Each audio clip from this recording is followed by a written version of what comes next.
Okay, so returning from the arena as Masters of Claws and watching this Banzalan priest coax spirit back into Dejar's body. Oh, hang on. No, that is the last recap. Let me. Yes, you've got 2 sessions to go. Yeah, there we go. So just a normal recap is what you're saying. Yeah.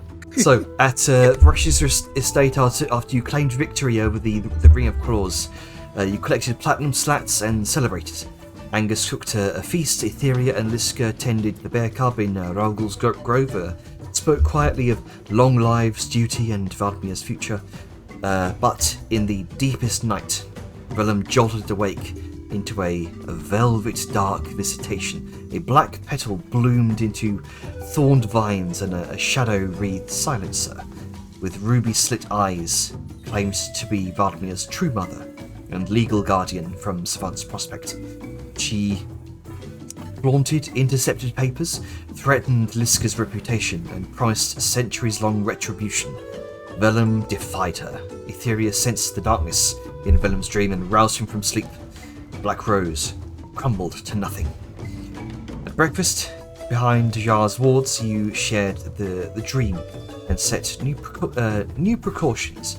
You pieced together Valdmir's nature and revisited the prophecy. Astria, the last primordial dragon, Noctis, the Nightweaver, Umbris/Draugast, and Astria's egg, named Aurea. Liska pressed Astria's crystalline tear to the egg. Starlight motes whirled and settled onto it. Angus realised Auricalos is likely the birthplace of Auricalcum, the legendary metal of dragons. Varesh brought news. Madame Zanzil had bought Angus's golden ticket to dine beside Banzala, and Angus had already lined up a commission introduction for Vellum. You entered the festival bustle, helped her family re-anchor Marigold Paths, and then Liska braved a proverb game and eked out a ferryman's token as various decorations and preparations are being made for the coming Eve of Souls this night. And here among the growing crowds, just after having secured one victory over this particular festival game, Zerth, Liska, Angus, and above table, anyone else who would like to involve themselves in this moment, you meet up with Lucia.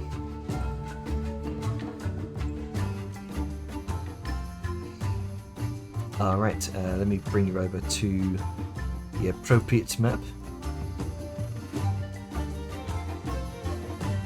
So, the spotlight is on you guys.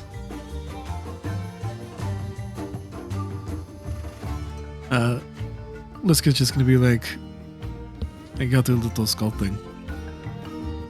That was a very harrowing experience. Do not wish to do that again. Poor fucking Where in the world are we? I'm sorry, are we at her estate? You are in the Serpent's Bazaar right now.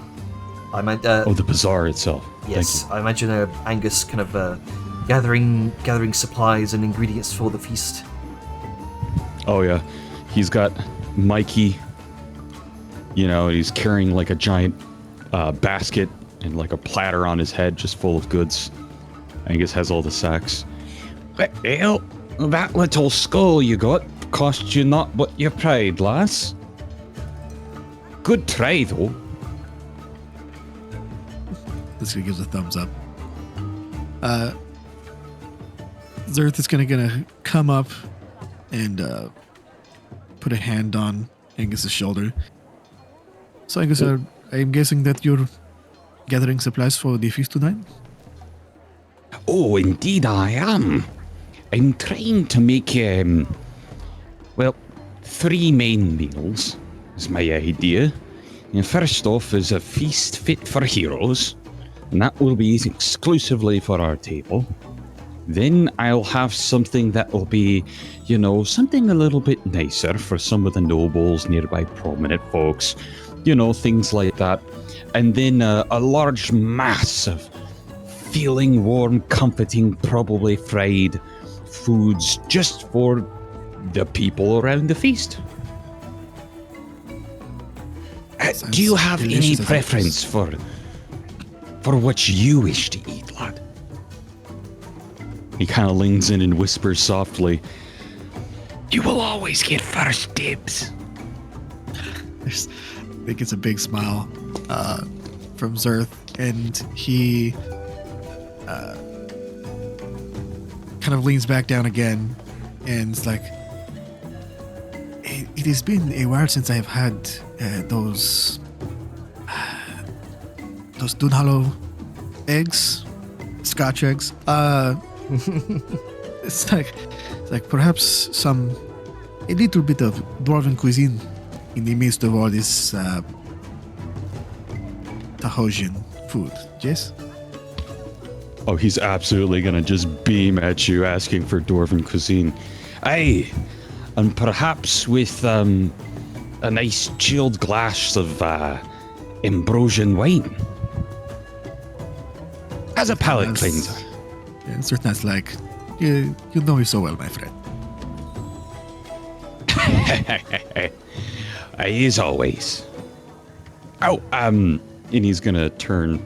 Who are the other ones immediately with us? It'd be Lucia and I think Dejar? I think the jar's Salian. getting wasted. Yeah, Dejar's back at the compound. I believe Tula and Ida were with you. Yes. Yeah, Julie yeah. and Ida are with Liska, and I think Lucia.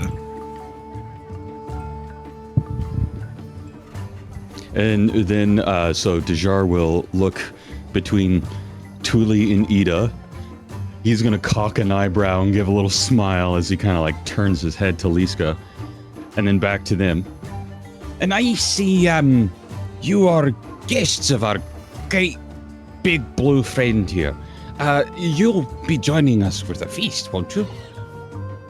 Her chairs on either side will be so awfully empty without you. And the plate's full but cold.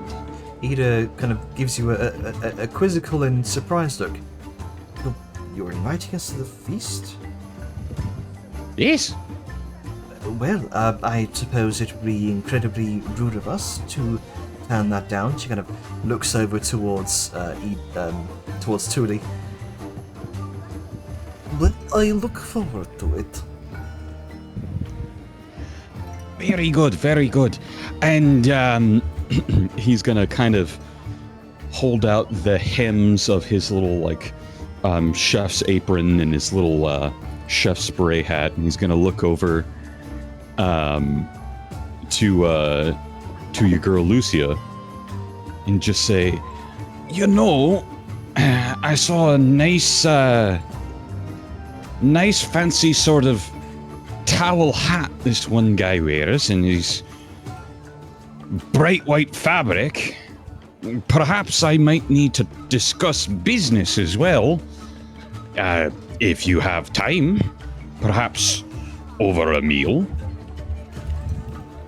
as he looks over to Lucia, inviting her to join, seeing as she's become sort of the party's tailor, and he's like, hey, can I get some drip? Yo, can I get some drip, please? Very important question. Well, he was, I think last session, this was fucking 2 weeks ago, the first thing that he saw upon seeing Luce was, oh my god, that's the girl that made Vellum's hat. Yes. How far was he away from her? Would she been able to overhear this? Honestly, I'll leave that up to you two.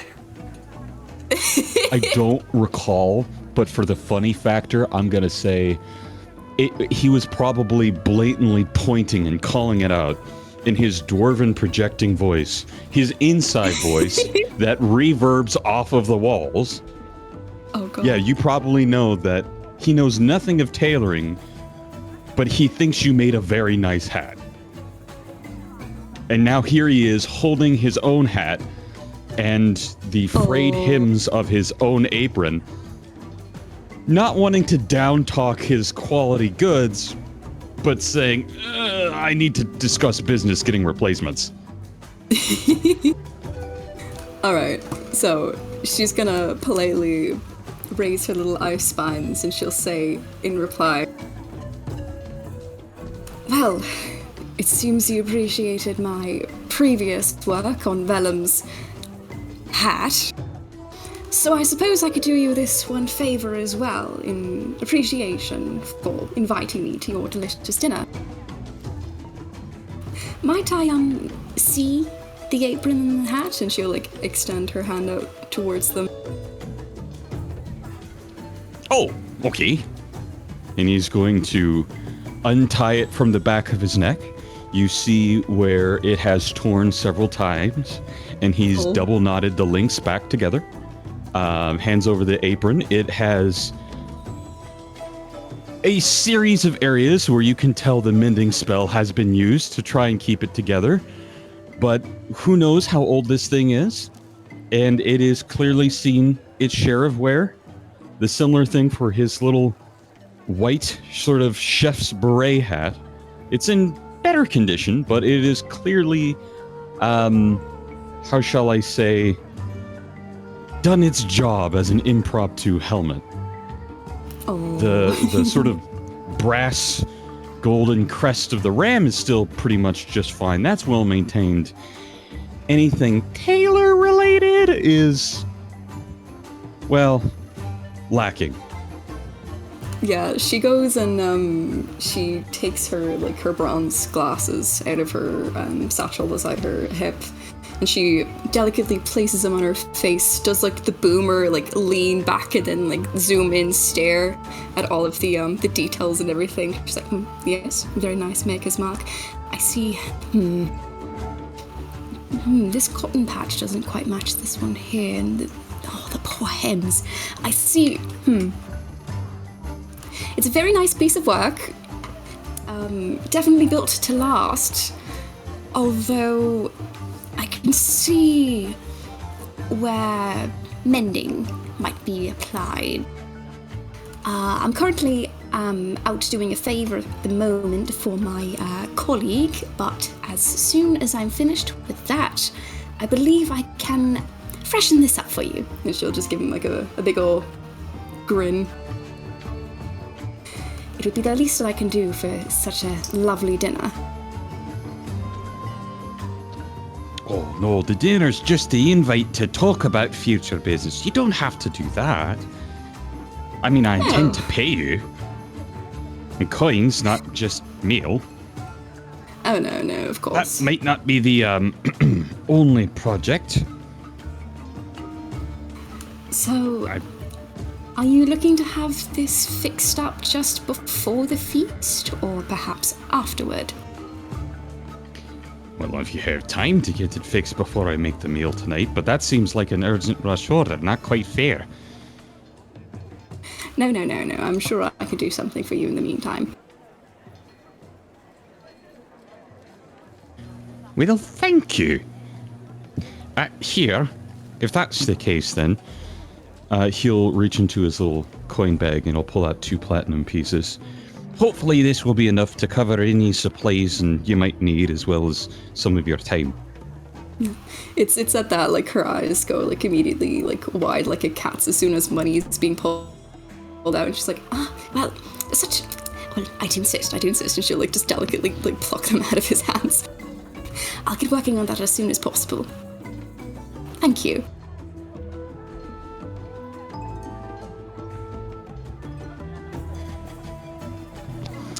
With that, Angus seems pretty satisfied. He's now without his little apron and his hat, and he's just in sort of, I guess, fancy town clothes. Otherwise, he's pretty much, looks like he's done with the conversation. He's counting his inventory and ready to start heading back. Did anyone else want to step in the spotlight? Oh, yes. You can see on his very pale skin, in contrast to his flushed cheeks, a very slight outline where the hat rests, where the top of his head is slightly brighter, as almost like a suntan line. Oh, speaking of the hat, the first thing you'll immediately notice, he has mushrooms in him. Of course. Oh.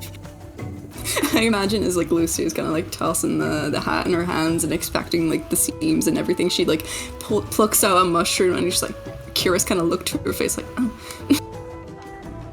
Those have been there since the start of the campaign. Oh god. Well, no, not those specific one. He rotates the colony.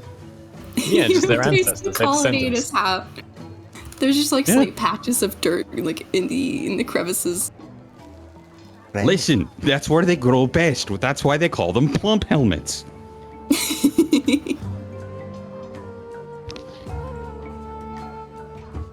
Alright, anyone else want to step in? Drunk snake time? Would you like to do drunk snake time? Drunk snake time. Oh, Alright. Sure.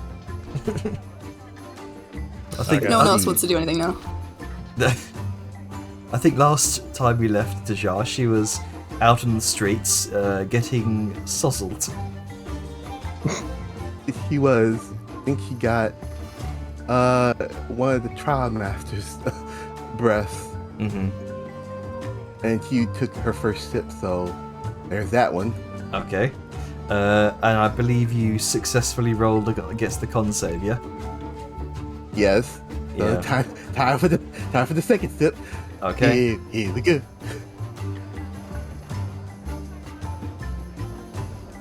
Go ahead. You can choose to fail saves, right? You can, Yeah, I but it's the know. fun of doing the roll. Well, You know what? I don't care.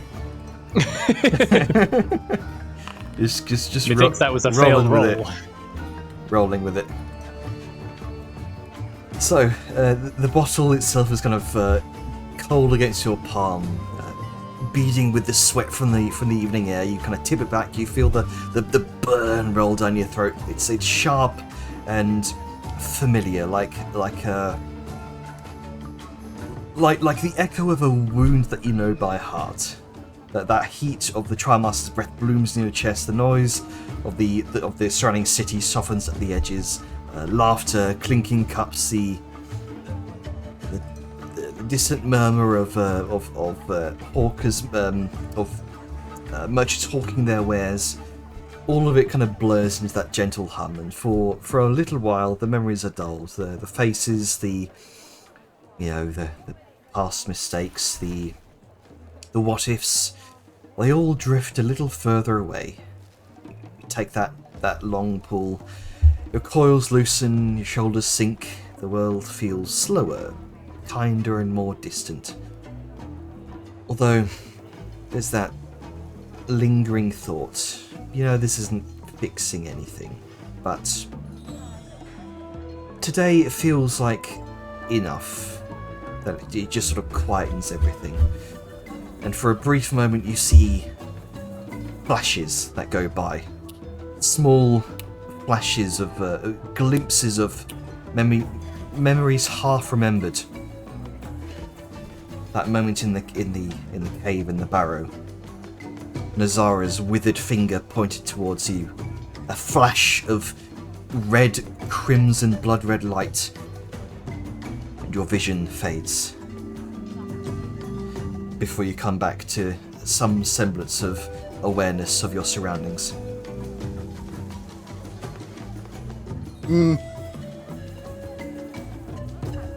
It's like that. Time to You know push what'll those fix this? memories a More little alcohol. further away. Another swig. Yeah. Do I nurse this one? Looks at the cup. Pez, do you want to pass out in the street? I'll just slowly nurse it while he goes back to the compound. This is fine. This is totally fine. That was just a memory. Yeah, it was a fluke. It was a fluke. She continues slithering and probably bumps into a few people, not really paying attention. You against a tall sort of a rotund man who's kind of looking at various wares along a stall and says, "Which way you are going?" Going when I want to. Shut the fuck up.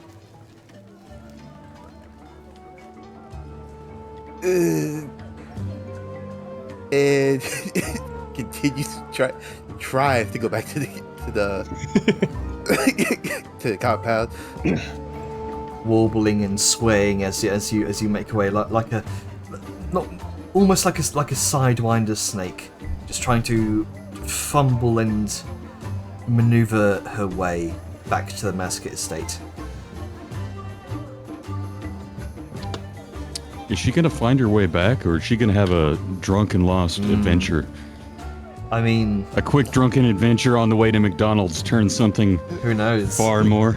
I suppose it depends on how drunk she is. What's her drunk level right now? She's tipsy. She's still aware of her surroundings for the moment. It shouldn't be unreasonable for her to get back. She's just tipsy. She's got 2 levels of intoxication. That's the high end of tipsy.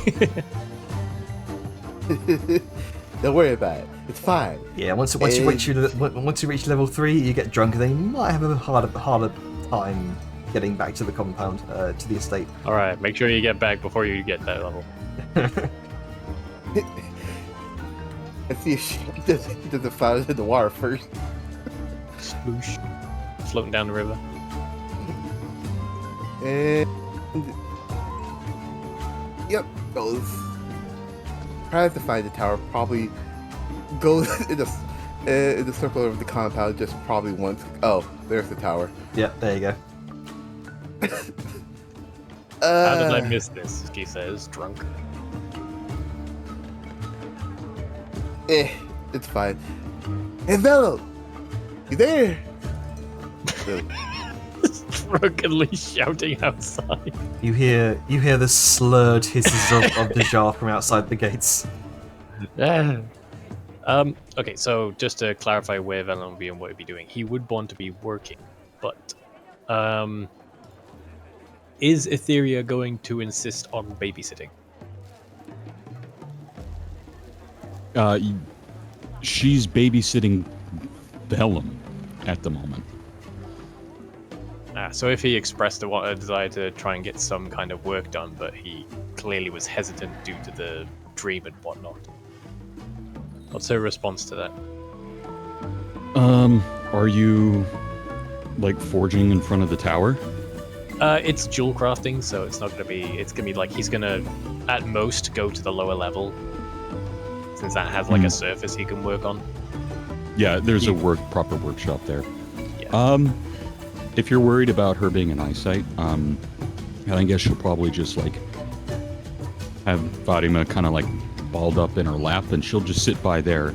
But she's keeping her eyes on you at the moment. Fatima is the sort of, I don't want to say second consideration, but she feels capable with Fatima. Now she's wanting to. It seems she's more concerned about you. Gotcha. You are the greater risk. You're a flight risk, Velen. I wouldn't call it flight risk. More like this is the obedient child. That's the one that has a fork and is running towards the power socket. Fair enough.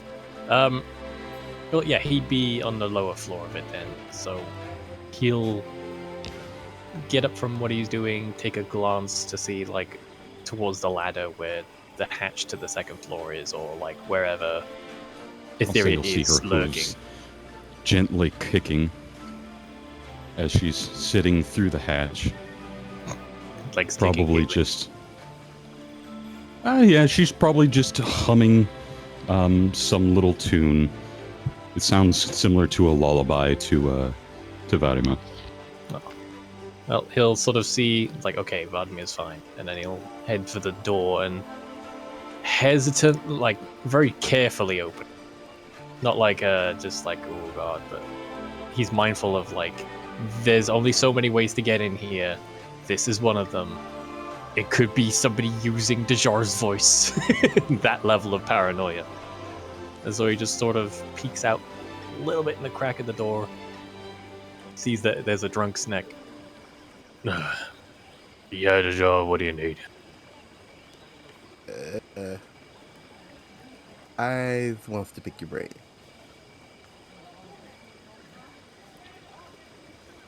He'll look Yeah. around outside to check if the coast is clear. Come on in. Okay. Okay. Grabs the door and tries to drag herself inside. Flump. I But the find it second good to do she's that. in, like, even if he has to like scoop the end of a tail in quicker to get her in there, he then closes the door. Peace of mind, the whole situation. And the door closed. Because I'm being careful, Deja.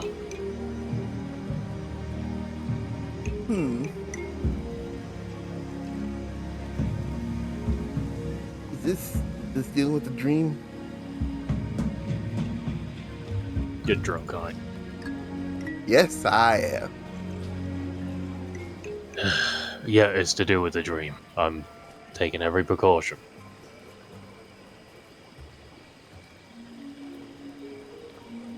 You'll sort of sit down at the little table. If you're worried about the dream, a spell can help with when you sleep. They'll know when you're awake. You realize that, right? I'm more worried about people getting in than having some bad dreams.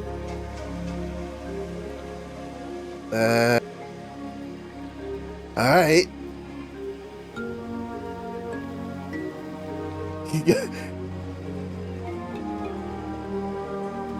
He just flopped on the floor, not really trying to get up at the moment.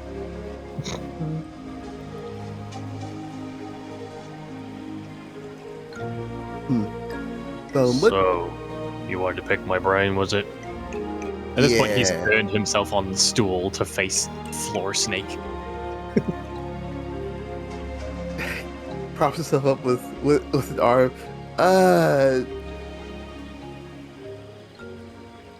What do you like about smithing? What drives you to do it? Look a little confused at the random fucking question from drunk ass Snake, but humoring her, he'll just sort of continue. Well, I just like doing things with my hands, that's all. Keep myself busy and making something. What? I mean, you shouldn't look just a little straighter up now. I mean, you can make a lot of things, but why smithing itself? I mean, that's making blades or armor, dealing with violence. Are there any others? Well, that's a bit of a not the whole deal. It's things like horseshoes and hinges and tanks for carts, things like that. Anything that's metal, I work. Well, with what we're doing, I guess it has turned a bit protection attack.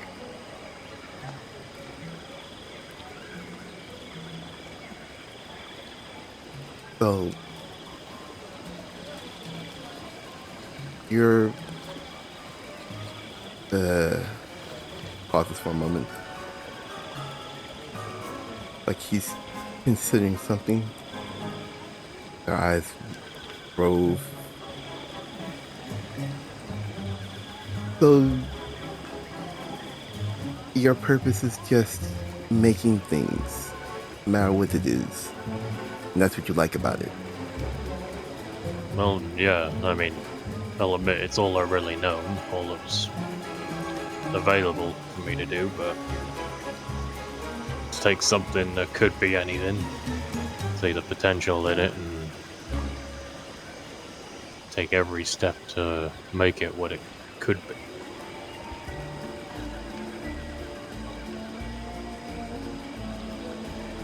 If you could, There's satisfaction. you could, at every opportunity in the world, would you have chosen something else?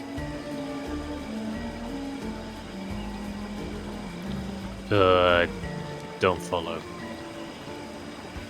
If you could, let's say, start all over again, you could be, oh no, captain of the guard or any other type of merchant making something, would you?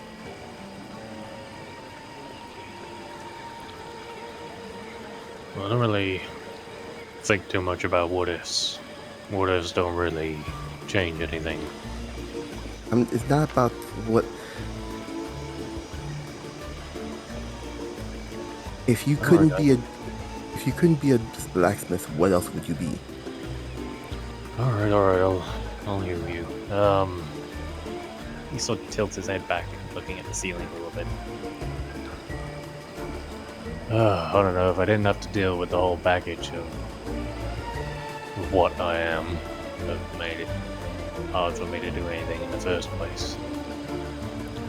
I don't know, clergy maybe? Somewhere where I help people?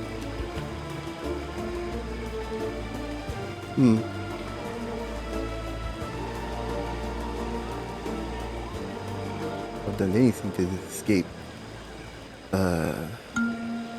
being forced into that. Good to know that you would do something similar. Yeah, well, I had my lot and I worked with it best I could.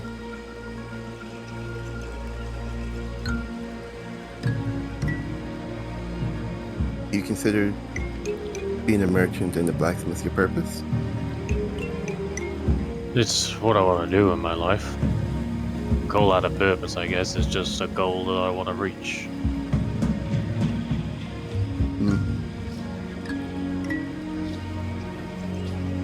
People talk a lot about purpose, what they're supposed to do with their lives. I've seen more than a couple of people lose their heads over it. But at the end of the day, I'm not thinking that far ahead. I'm here, I can do what I can, and doing what I can, I get some satisfaction out of finishing.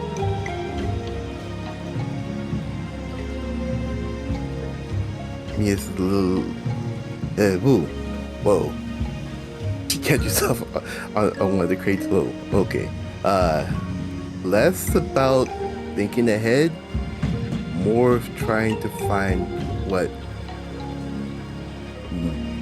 lost, I think is the word. And I'm enjoying this pause right now. Nothing. Hang on. He'll stand up off of the little chair, and then just like carefully manhandle Sneck into sitting in it,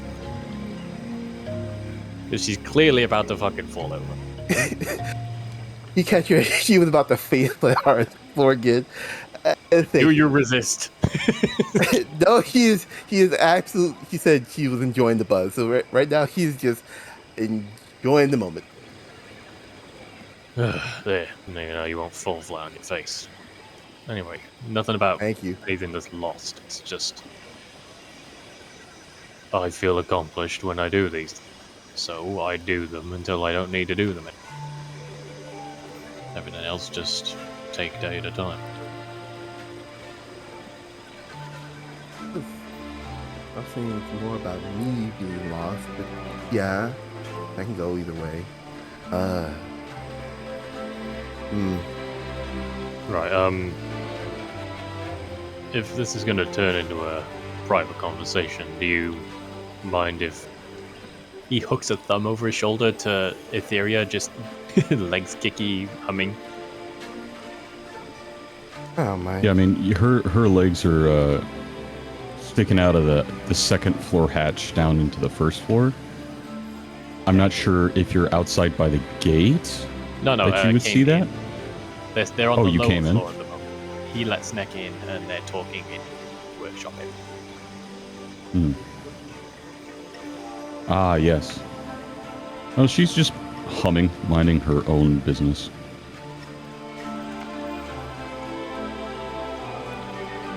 Well, you don't mind. I had no mind to begin with, so well, I'm regaining is already, I guess, known. Doesn't matter. I don't care anymore. Okay, so while the questions all of a sudden, what are interesting?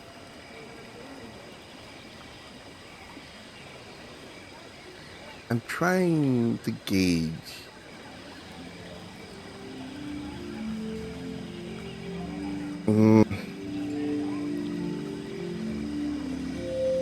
I guess resolve to continue. Motivation. Partly motivation. Like a desire. Yeah, I think that's a better word. A desire to continue.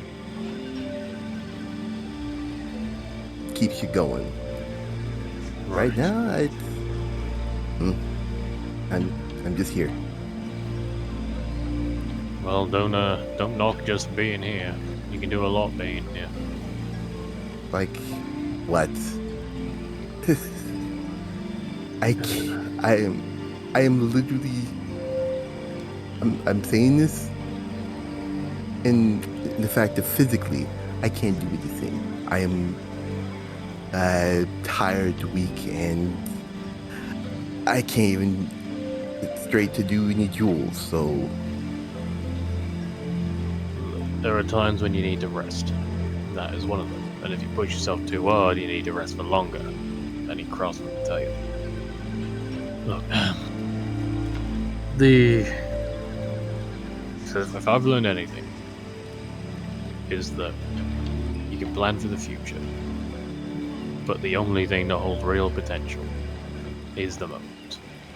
In any moment, you can technically do it. Sure, you can make it easier or harder for yourself by planning, but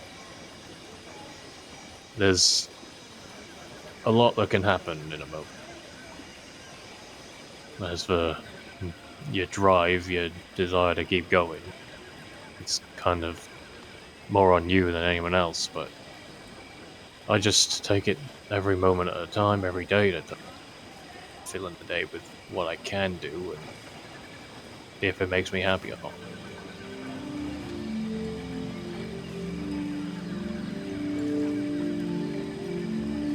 I assume this is like, is this going, is Sneck in just a daze? Is she, like, retaining any of this? you could change just a tad of it. The rest flew over her head. She's like, Right, I'll make this. Huh? Forgot how bad you are. Okay. Right now, what do you want to do? First thing out your head, go. I want to make a rune gold ring. Okay. Why do you want to do it? He looks to her second finger. It looks like that mage claw. I want to improve this as he held up her hand for scribing, maybe? It's thought. Very well, there's a goal. It's something you can do. Not at the moment because she decided to drink instead, which, you know, it's whatever you want to do. But I think that is important, and that is a goal for you that you want to achieve, but that's clearly not a in this moment goal, because otherwise you wouldn't be drunk. In the moments before, what you wanted was to drink. For whatever reason, I'm not going to pry. That's why you did what you did. And in this moment, while you can work on jewel crafting, you've made it harder by the choices you made before.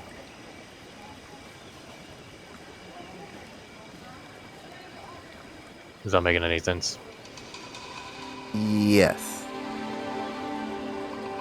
Okay, so the potential of the moment says it's harder for you to do the thing you plan to do So what in this moment can you do? What in this moment do you want to do, knowing that you are in the state you were in?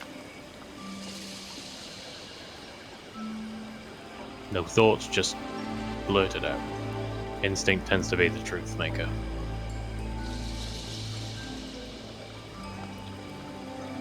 Be someone that reminds me of. Be near someone that reminds me of. It maybe sounds sacrilegious. My son. My light. Sorry, pause, out of character. You kind of garbled a little in the middle there. What did she say? She said someone that reminds me of my light, my son. Like a... S-U-N, not S-O-N. Yeah, S-U-N. Okay, just wanted to clarify. It's like suddenly, Yeah. new Snake Lore dropped. She's a mom. Gotta enunciate. Yeah. Kilo's No, not it's fine. prodigy. That's why I wanted to clarify, because faith. I love the English language for that. Yeah, it's fine. It's weird. Right, well, there's your goal, I guess. I don't know what qualifies what you're looking for, but try and seek out your moments. Though you look like you're about to fall over.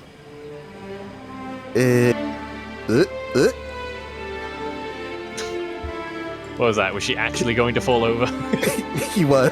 Like, he was God, leaning back Vellum catches her. it's like leaning back really, really far. Like, How do you fall out of a chair? Dude? Grabs her.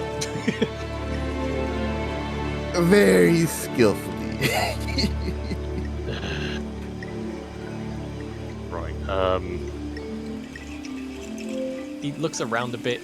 There's like a sort of pensive, tentative look on his face as he glances up towards where Etheria is.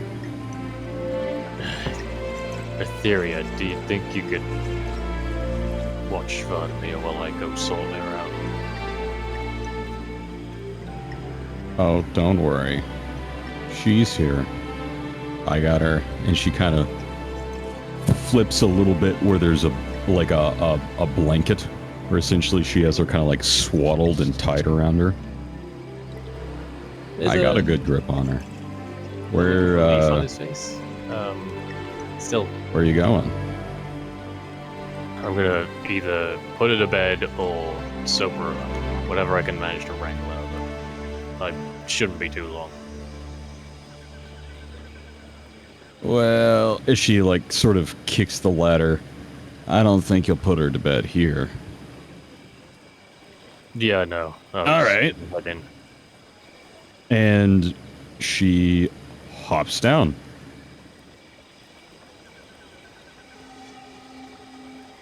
Is that with like intent to come with, or is she just looking at the bottom Yeah. floor?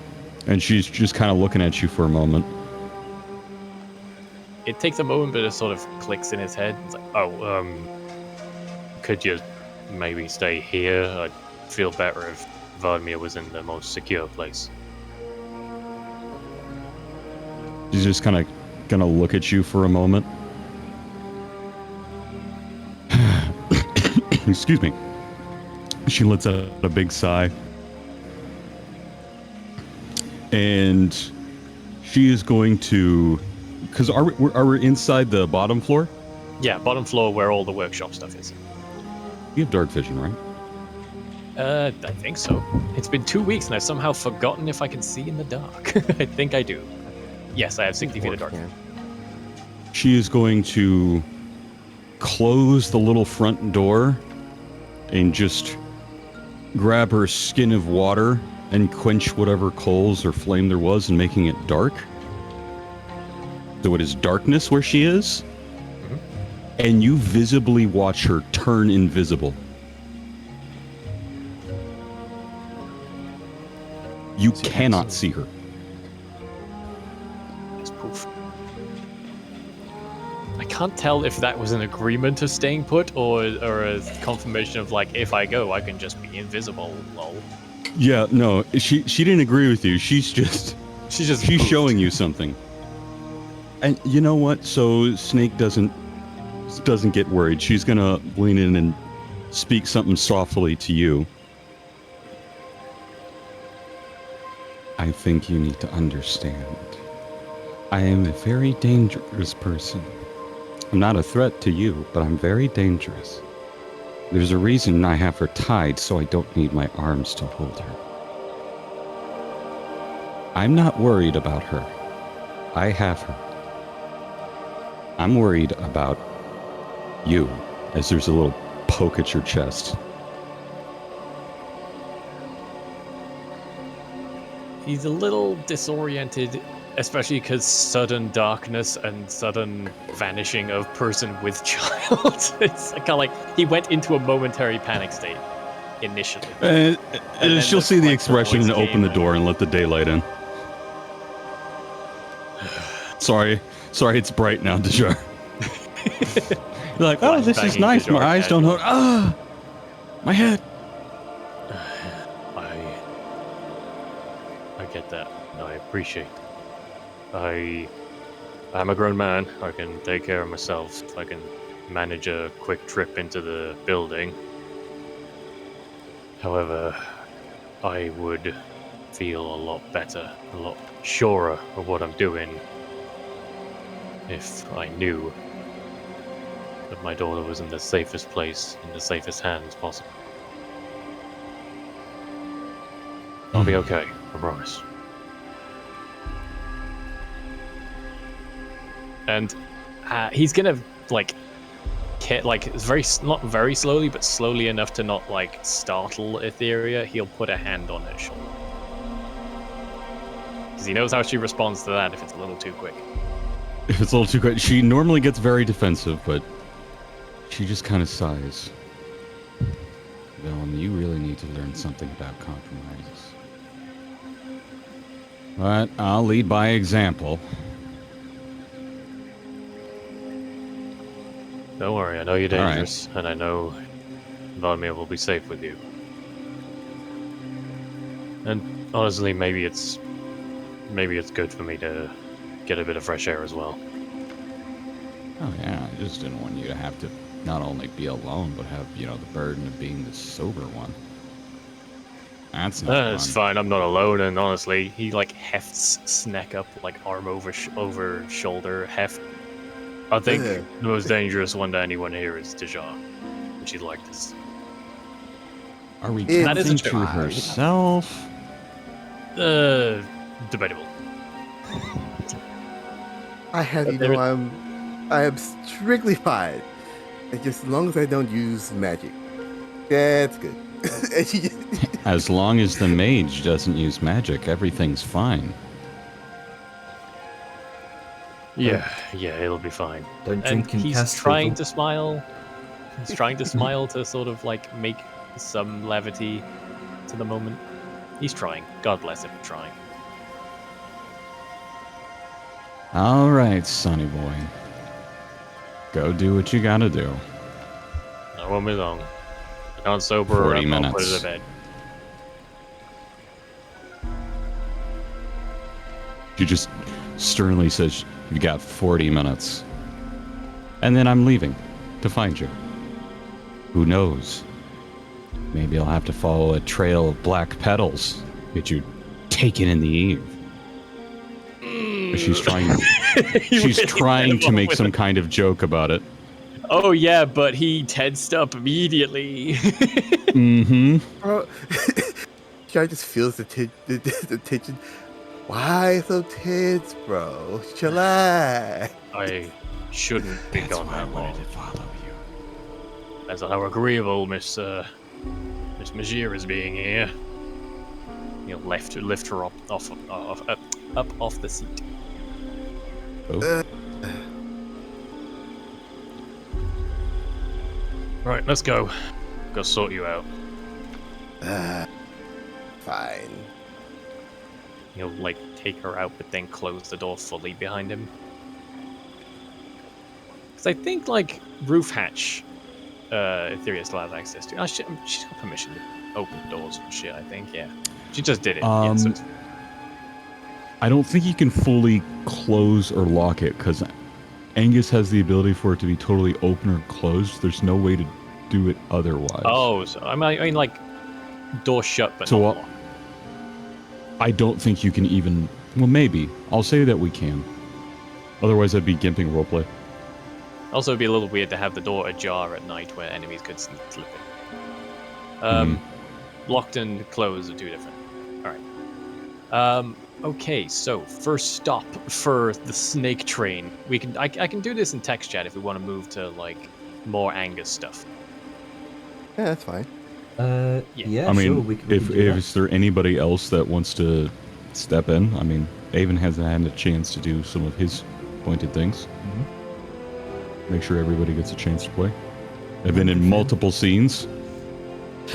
Most of last session was like half of the latter half was me, so we're good. I'm down to get to feast or whatever. All right. Get into Angus stuff because I think Angus wanted to go back to the compound briefly to talk to Sal. Oh, Was yeah, it you said in yeah. text Yeah. chat? Yeah. Oh, So yeah, He does and need besides, to like we talk want to to get as much Angus as we can before you have to go. I would imagine that Angus is currently on his way back to the estate. You can see the entourage of Zerth. Let's see, Zerth, Zerth, Liska, and Angus. There we go. And Eden and Thule are kind of went their own way to prepare for the evening, I imagine. Yeah. We'll say for the sake of not having to roleplay multiple NPCs here.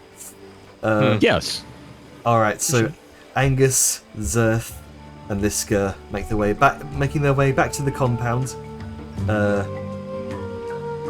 to prepare for the coming feast. How would Angus like to lead this?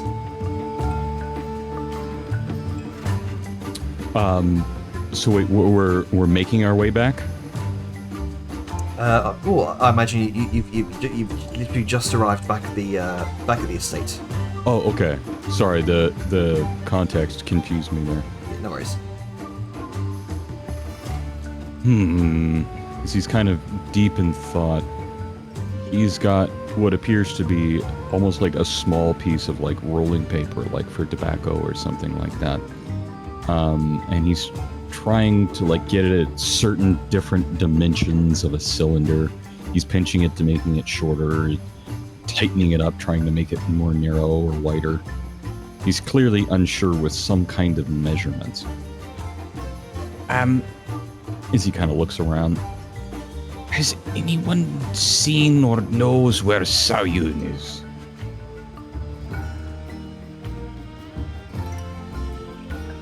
As if on cue, Sao is walking by with a towel around her neck, and she looks well exercised, shall we say.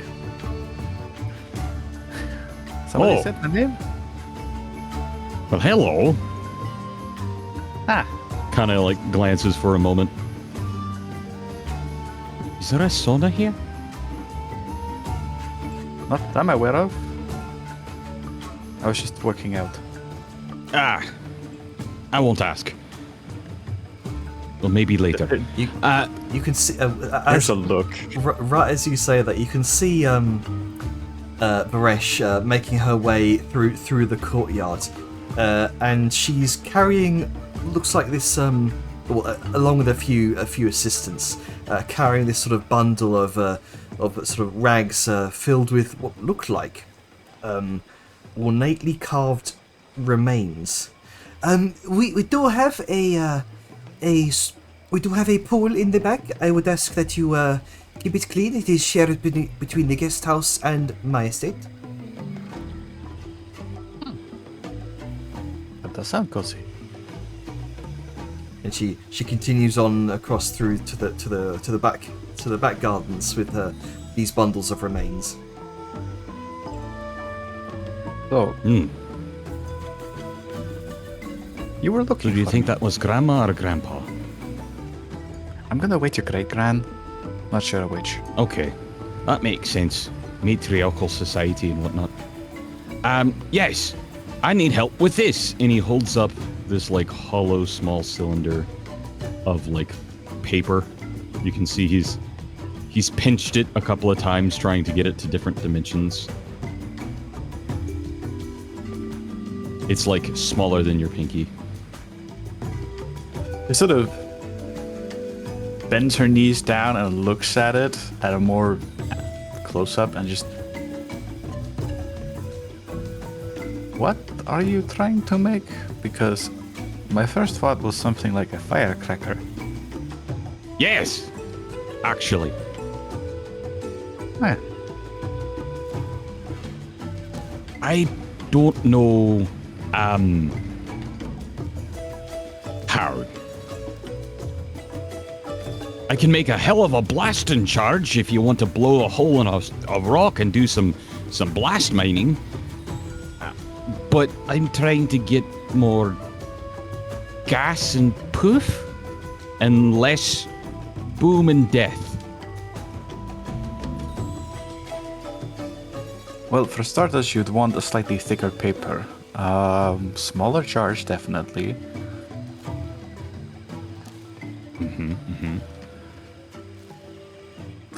Do you want colors?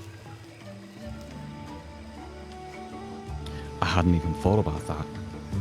I do have some magnesium. They make quite the bright sparks. They do, but other metals in powdered form burns in different colors as well. You can get bright blues, greens, reds. Purple is a little tricky, Oh. but we can do. Yes. How can I make this more moisture resistant? Waxing? And as he says the word waxing, he rubs his head. Well, normally we'd use multiple layers of paper. Helps contain it more, but also makes it actually blow apart without having to resort to, one end going off. I No, I need think to it's make the- sure that if I were to stick it inside some baked goods, the moisture of it wouldn't, ruin it. I would definitely avoid mixing these with foods, but Oh, I'm afraid that's the whole point. no, I'm thinking mostly in terms of gunpowder tends to taste quite bad, and it's quite gritty. Oh, yes. The point isn't for this to be eaten. The point is for it to make something disappear in a spectacular manner. Now that I can do. I should still have some recipes from back in the day. Do you know something that has little or no risk of it harming someone? Say from about yay distance as he holds out about an arm's length.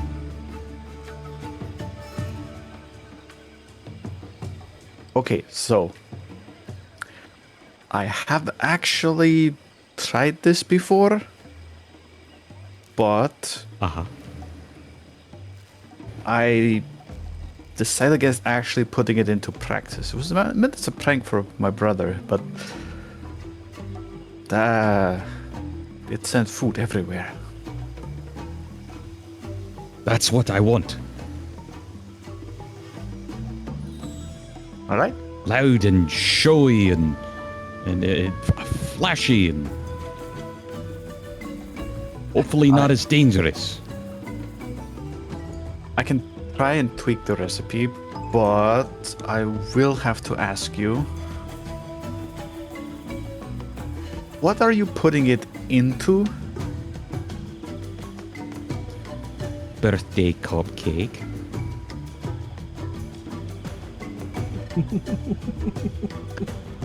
There's a very sort of confused face for a second, and then just, oh. He has an immediate wry grin.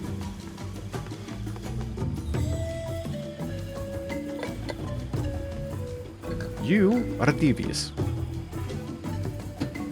Not devious enough, lass. Well, that's why you have me. All right. Yes. I'll get back to you in like 10 minutes. I need to go find my stuff. In the meantime, what got you thinking on this? Oh, I've been thinking about this for months. Keeping secrets from me, have you? Less secrets, more surprises. There's just a sort of sly smile.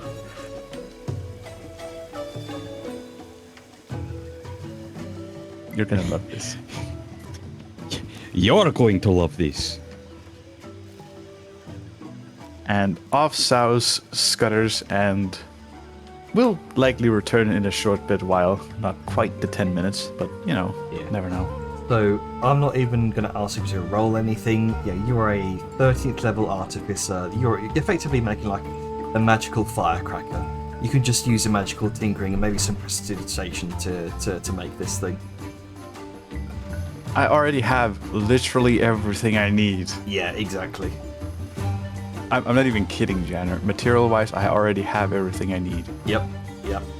Again, this is your bread and butter as someone who's very enthusiastic about explosions.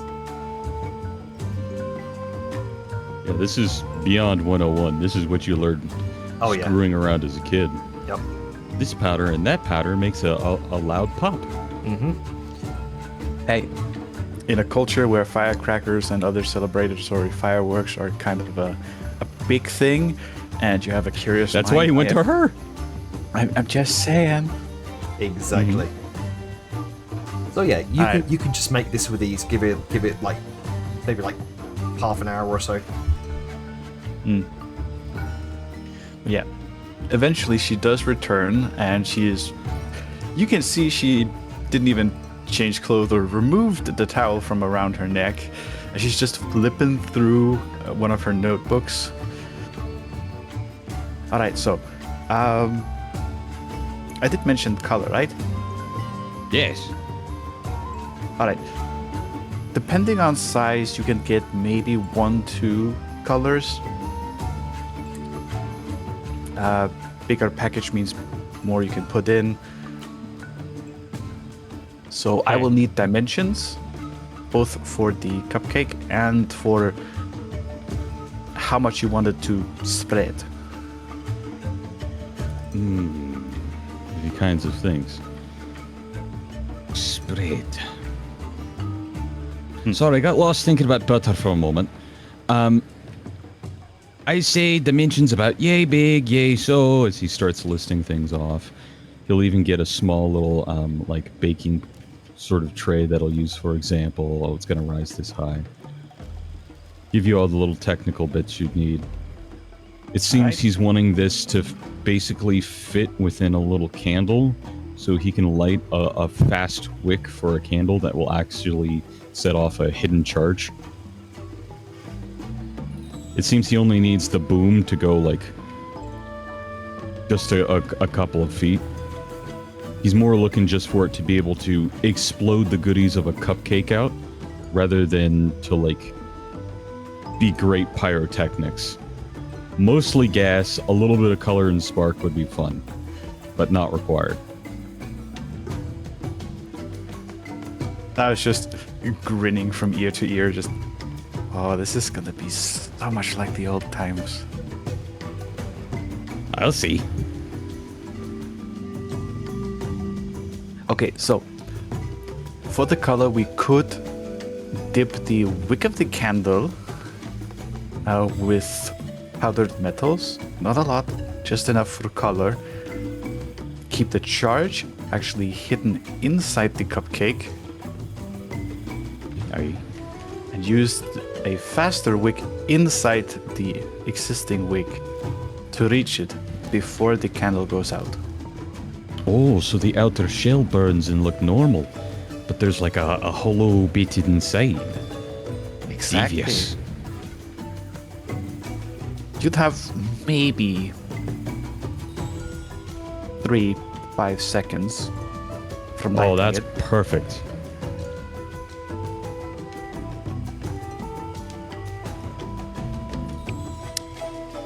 This is very doable. Shouldn't take me more than 20 minutes, half an hour to give you some mock-ups. Perfect. I'm waiting on my bacon apron to get repaired, so I can't start just now. But works fine for me. Thank you. You're very welcome. And you can see there's a little light in her eye that is just, she's having fun. Not in the sense of tinkering, but fun.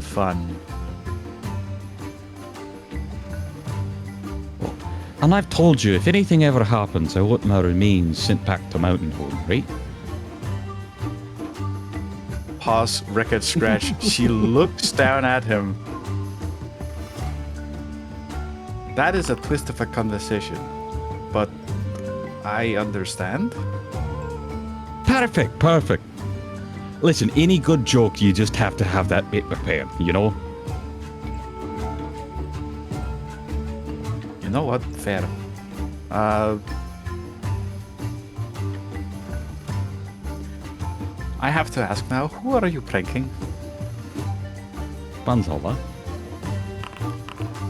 There is just a slow, momentary blink as she just Record scratch. disbelief written top to bottom. You are going to put an exploding cupcake into a birthday feast, not just for the living god of death here, but actually blowing it up in his face. Well, I'm going to be there too.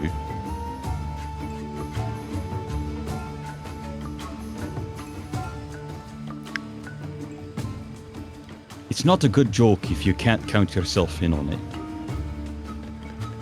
Okay, I am not. But yes. I'm not even gonna bother talking you out of it. You've already set your mind on it. At least I'm gonna make it pretty. Oh, yes. Right then. Well, I'll let you get to your business. I have a stew to prepare. As she sort of turns and walks away, she just mutters slightly under her own breath. I have fallen for an idiot.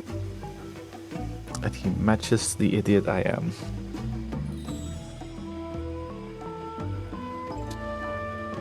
Off she goes. All right. All right. If we want to shift scenes. Let's see here. Do we want to do the process of creating the feast itself with Sayun and Zerth's help? That would mostly end up just be me like describing a bunch of different like cooking processes and things. I'm not sure how engaging that might be both for like everyone else as well as like I'm the cool with narrative that. sense. I like the little flavor like that. Everybody else is Okay, cool with just that. because I know you have your own chat going on in the That's side chat there. shenanigans. It's hardly plot Okay. relevant. It's wrangling a drunk snake. It's all good if you want to focus on the main event, because it builds suspense and anticipation. Plus, it gets us into Angus's mindset. He will go ahead and wrangle those who are going to be helping him. In this case, Sal and Zerth. Of course, once she has that cupcake done. Takes next to no time. 'Cause she's making multiple. She's giving you options of color choice. Let's see here. You want red, you want blue, you want green, you want yellow. I even made purple. Blue and gold. Perfect. Hell yeah. Let's see.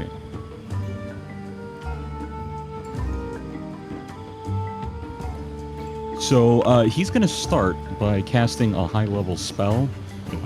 He's going to get the planar ally to pull someone from a different dimension. Gotcha. Normally, depending upon the task, he would have to give them something very valuable, depending on the time it takes. More if it's, oppositional towards their values, or less or potentially for free if it aligns, In this case, for those that were here for it when we were in the Golden Wall and he summoned the spectral ancestor of his great-great-grandmother, Granny Tholga, he'll be pulling out this larger-than-life, dire dwarf of a matron once again, and filling up the kitchen here with essentially a whole little army of little knee-high dwarflings, all following the orders of this very large matriarch chef figure as he summons this triangular-looking sort of gate that looks like the cartoonish stylized emblem of a mountain, revealing. Well, Jenner, what do the Peaks of Valor kind of look like if you were to peer into the gate?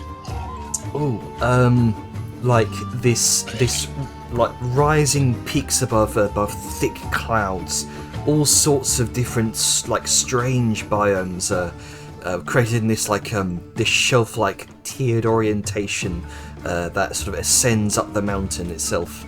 The mountain itself is massive. We're talking somewhere between Everest and Olympus Mons size. The huge, iconic sort of shape. Oh yeah, very much so. 3 peaks Posing. in total. 2 peaks flanking 1 taller peak. 1 large central. Yes. Yep. So, I suppose there's that visage. And how would you describe Great-Great-Granny Tholga? So, well, first of all, it definitely seems like Varesh has been anticipating your plan.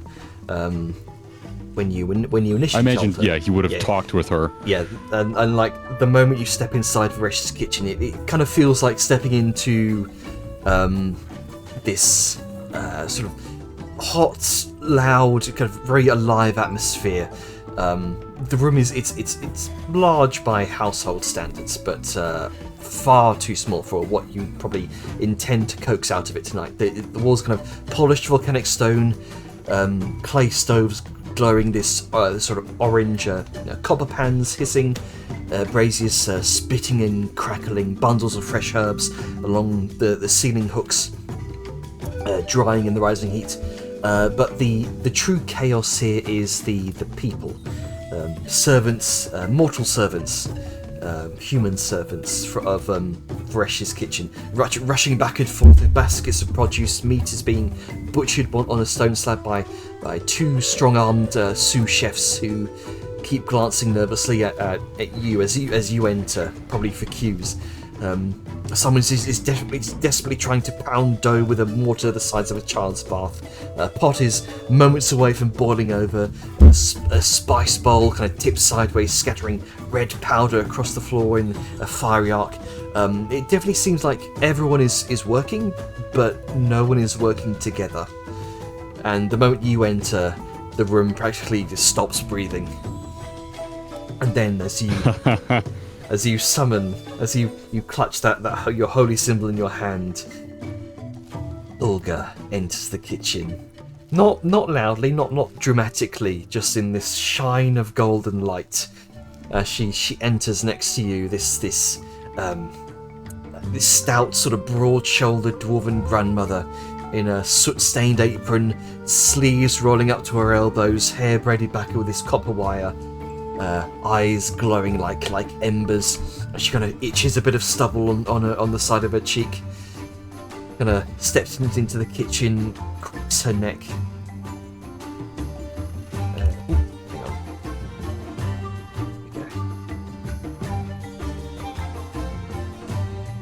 on. And flanking her, you see a dozen other dwarven figures beginning to enter the kitchen as well. A number of the sous chefs and other servants kind of eyes wide looking at this moment. Oh, look at this chaos! Her voice kind of rolls like bread dough hitting a table. Good thing you God called. knows how to get along. Good thing your call reached me, boy. And she gives you this proud, fierce nod. I'm sorry, I didn't understand the word she said there. Oh, she's a Good thing your call reached me, boy. Oh, yes. Hey, no one knows how to work together. So, But what are we doing here? if you can keep a clan going, think you can wrangle them? Oh, I think so. So what are we doing here, lad? What kind of thing were we cooking up? This one should be hopefully more simple. These lads are left to preparing both some of the finer meals for some of the nobles. I'll do most of that, but mostly this is going to be charity. This is feeding the poorer folks who maybe can't afford to get something fancy because they spent all their money traveling to the capital to see Granny. I'm thinking comfort food, stews. You know, big, meaty theropod chunks sitting and boiling. Nice chopped up cabbage, veggies, carrots, potatoes and roots. Maybe some grilled up simple kebabs, something that they can grab, walk and eat and explore with. Hand food. Aside, of course, from the small soups here and there to warm the belly as the night gets colder. Something nourishing, comforting, homely. She claps her hands together, almost like in sort of larger sort of elderly folk, particularly they've got their sort of hanging skin on the top on the upper arms. The flaps of skin kind of jiggle a bit. Oh, she rolls it up like a slave. Yeah, Popeye moment. yeah. She kind of scratches the stubble of her chin and says, Hey, that's the kind of prayer I answer first. and then kind of without waiting, she ties on a butcher's apron, snatches a knife, tests the blade with her thumb, gives your cheek a pinch. Let's teach these fine people what a real kitchen looks like. Hey. Alright, everyone. This is Chef Mama Tholga. You don't have to say chef. She's gonna make sure you all get along right, and anyone who decides to bicker is gonna get the back of a wooden spoon to the hand. If you play nice, all the scraps and extras you can eat. You skinny little lads. A couple of servants whisper it to each other, confused, and Granny Thulga threateningly points a wooden spoon at them, gives them the evil eye. Thulga's presence is as the whole thing comes to life. Her presence is not subtle at all. Fires seem to brighten without burning hotter. Iron pans almost kind of like season themselves. Knives sharpen with a single pass of her thumb. And each ingredient becomes, just that little bit richer, a little bit truer to itself. It's Perfect. Sayun and Zerth. How do the both of you kind of help out in this instance? How are you manifesting yourselves in this kitchen? I would say Zerth is just simply playing kind of he's playing mood music. You know, music. Like he's playing some dwarven tunes, like maybe some drinking songs or some Sahosian music that he's kind of picked up. Like he's, depending on what Angus's attention is focused on, he's swapping it around to just, kind of get him in the mood, like the zone. I'd also say he'd offer some, like perhaps some insight for, because he spent a lot of time in bars and stuff. Like he's very much amongst the people and whatnot. So I feel like he has like he's like, hey, like, oh yeah, they use this kind of, like, you know, they use this kind of spice in this kind of food or stuff like this. Like, oh hey, then this is the kind of thing. Like, just he's not saying you should do it this way, but it's just like, oh, an interesting fact is like they use this kind of spice, like just things like that. But otherwise, So he's just yeah. and he's also flirting with Granny. Of course. Of course. No, but really just being very nice and polite to her, but definitely interacting. You know, you are such a handsome lad. He kind of pinches your, reaches up and pinches your cheek. Thank you. I appreciate it. It's good to know that I appeal across many generations. Oh, any He's the one I told you about. Aye, I can see. Any lass will be lucky to have him. Aye. And who's this one? This is the orc you told me about. Oh yeah, she's the mastermind behind, well, basically everything. Sayun, Sayun. how are you playing in this theatre? How are you? What are you currently doing in the kitchen? How are you flavouring your flash of genius? How does an artificer enhance cooking? A real High-tech simple. thermometers? No, not even. Time tracking. Ah, makes sense. Makes sense. Everybody's cooking something else, and everybody is moving in between each other. So I'm pretty sure somebody's gonna mess up their time, and that's where Sao just comes in like clockwork. Ah. Also helps that the artificer feature of, you know, mostly non-magical tinkering usually allows for some decently nice stuff, such as, oh, I don't know, a static visual effect appearing on an object's surface. She makes a clock? Yeah, Like a countdown timer? yeah. Like an egg timer. I love it, dude. Plus, Very nice. I can do this on multiple objects. I just have the mental image like she sets one, like for a guy nearing boiling pot, and Zerth's just like, no, a little longer. I like the eggs more well done. Like, or not that long. I like the Or not that slightly long. runny in the middle. Yeah. There's one Well where creamy. Olga kind of tosses a handful of herbs, sprigs into a pot, adjusting the ratio, stirring once, tasting. Aye, perfect. Next batch the same.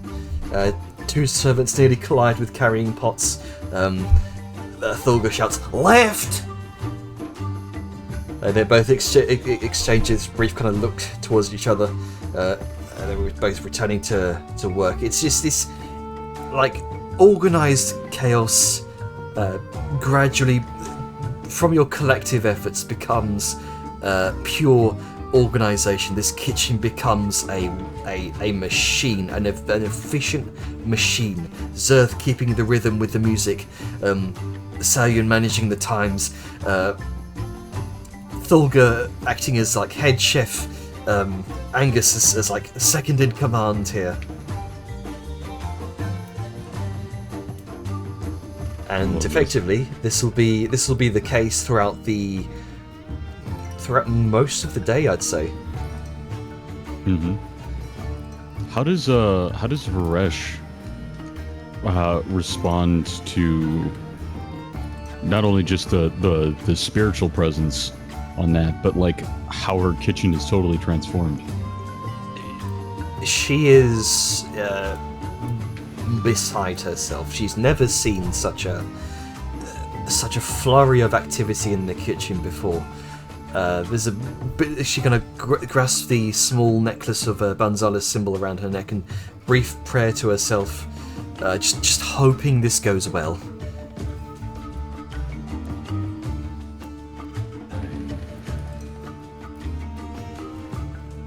All right.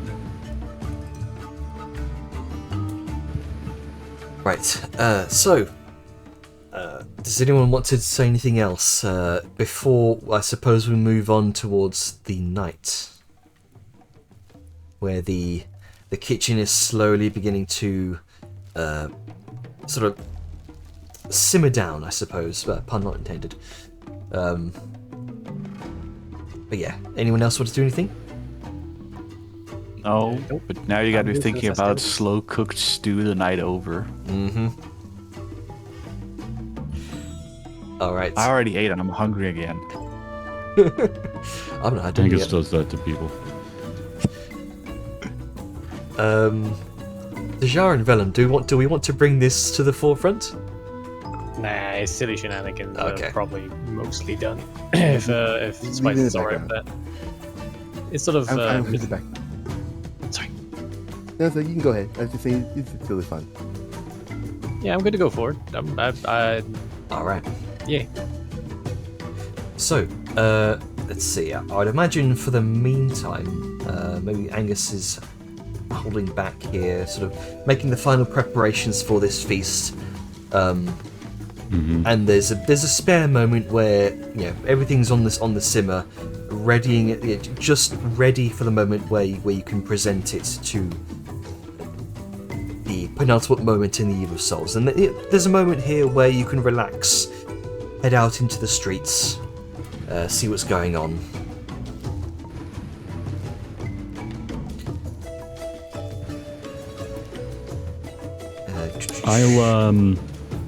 I suppose I can, yeah. Seems like there's something to do in the streets and see what's going on. Give me a brief moment. Oh, bloody, where is it? Here it is.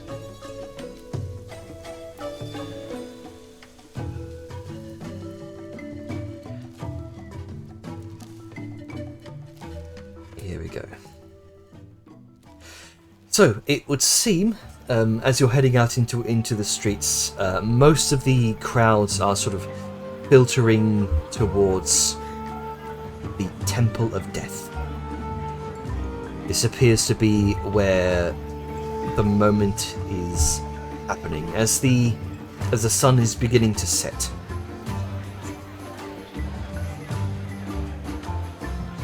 The Temple of Death. The Temple of Death. Meanwhile, everyone's incredibly happy and joyous, and there's a literal festival going on. I can't imagine a foreigner who's never been here before showing up and it's like, oh, where's everyone going? The Temple of Death! Yay! Yay! Indeed, the air, as you kind of making your way through the tightening streets of Tectahus, the sounds of increasing festivities follows you. Kind of drums, distant singing, the hum of the gathered crowds. But here, near the Temple of Death, the mood shifts. The magic, the air goes noticeably cooler. Tall hedges and dark stone walls kind of rise around you, kind of guiding you towards one of the city's most sacred and solemn places. Ahead, the Temple of Death itself comes into view. Vast, black, kind of polished stone gleaming with the rising red light of the matron moon. Turning its surface into this mirror of this sort of deep crimson. It's like a towering mausoleum built for the honoured dead. Broad steps leading up to a wide shadowed hall, supported by heavy pillars carved with golden inlaid spirals and stylized skulls, like the sacred marks of Banzala. 3 great entrances yawning open beneath the roof. Witch doctors and skull-masked priests move between them, completing final preparations for the night to come.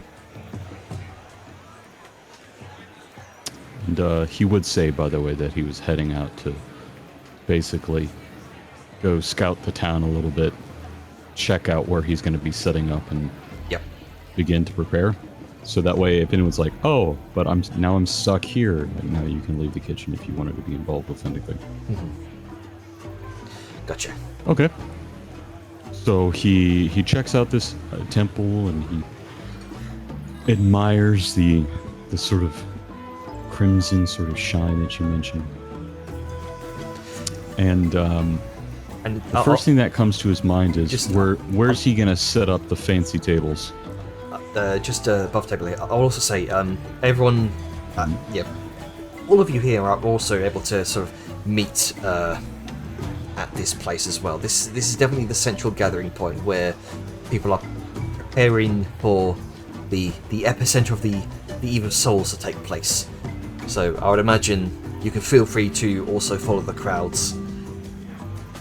Well, Angus Vellum says would he's show- going there on the earring to begin setting up. There you go. If anyone wants to join him or claim first dibs on a special location. Yeah, Vellum would go early, A, to avoid the crowds and less likelihood of child snatchers. But he does have Vodmia, similarly to how Etheria had her, just sort of like not bindled. That's very different. Bundled, swaddled. That's, yeah, swaddled. I didn't want to use the same word, but bindled is a hilarious misnomer. But yes, Vellum would be there early. He'd find an appropriate spot. And given the environment and everything going on, he's a little more at peace than he would be out. You can see lanterns shaped like hot hands that burn with a cold blue flame along the entryway. And inside this open forecourt, you can see hundreds of square stone altars from forming these perfect rows. You can see families, friends, entire lineages gather around them, each altar serving as some sort of symbolic threshold. You can also see many families carrying well-kept remains of their departed. Polished skulls adorned with painted patterns and gilded ornamentation. The most devoted have laid out just full skeletons, open for everyone to see on beds of orange petals, each surrounded by carefully maintained keepsakes, a favourite comb, a beloved toy, a carved likeness of the departed, a treasured piece of cookware, or a painted portrait. And at the far end of the forecourt, you can see the inner sanctum. You can see a half-circular golden crown, like a sunset that rests upon the ziggurat, gleaming in the moonlight. And these four immense braziers burn at the corners. And dominating in front of the massive chamber stretches this long wooden table, pieced together from many smaller ones and draped in this deep black and midnight blue velvet. And at the table's head sits an impossibly tall throne, crowned with a golden skull, facing the rows of altars like a silent judge awaiting for the gathering of the dead. You can also see a number of other smaller tables around, laid around in the forecourt.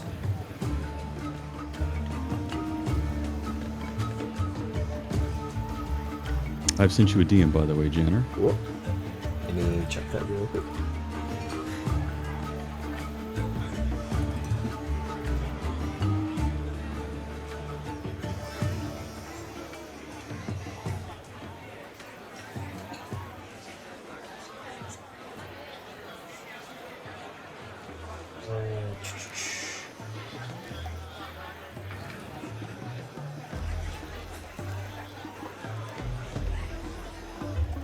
I don't believe. I haven't checked. I don't believe I made that. It was never that- stated. it was- I'm just trying yeah. to connect dots. It was never really stated. No, it wasn't. That's why I'm trying to connect dots. Is Angus just saw this and he goes, wait a minute.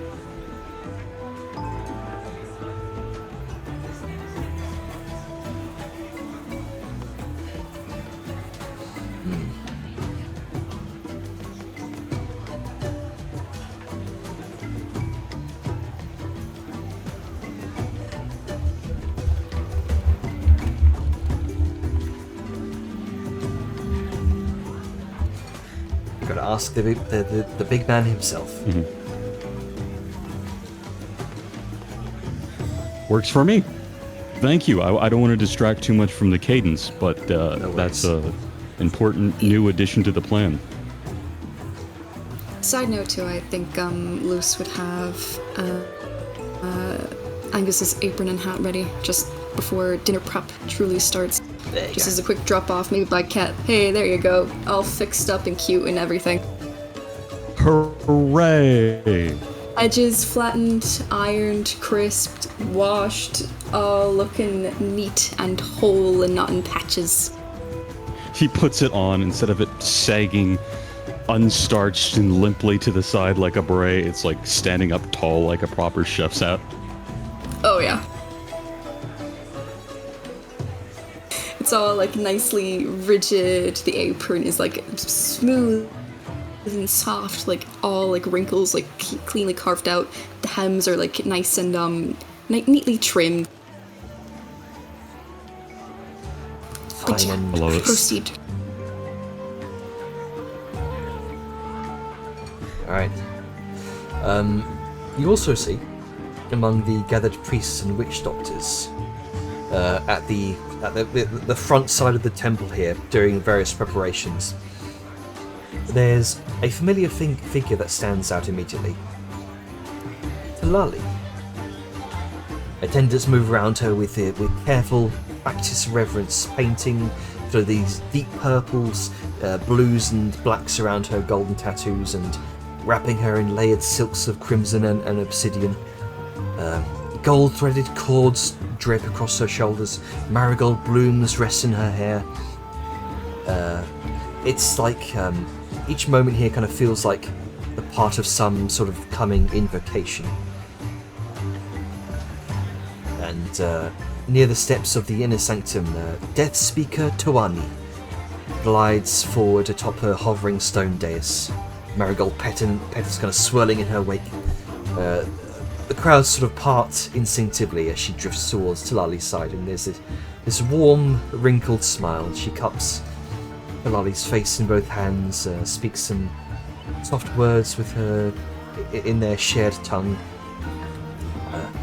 Definitely more, with your high passive insight, Angus, definitely more sort of grandmother than high priestess here. There's a Talali kind of momentarily suffers Tawani's immediate fussing as she wets the corners of her robe and kind of briskly wipes a smudge of paint from Talali's cheek. Much to the barely concealed amusement of nearby priests. And when she finishes, she presses her forehead gently to Talali's in this sort of brief, intimate blessing. Deus rises again, lifting the High Priestess just above the gathering as she turns her gaze towards the inner sanctum. And around them, the priests clear the space, attendants bow their heads. The hour is nearly here.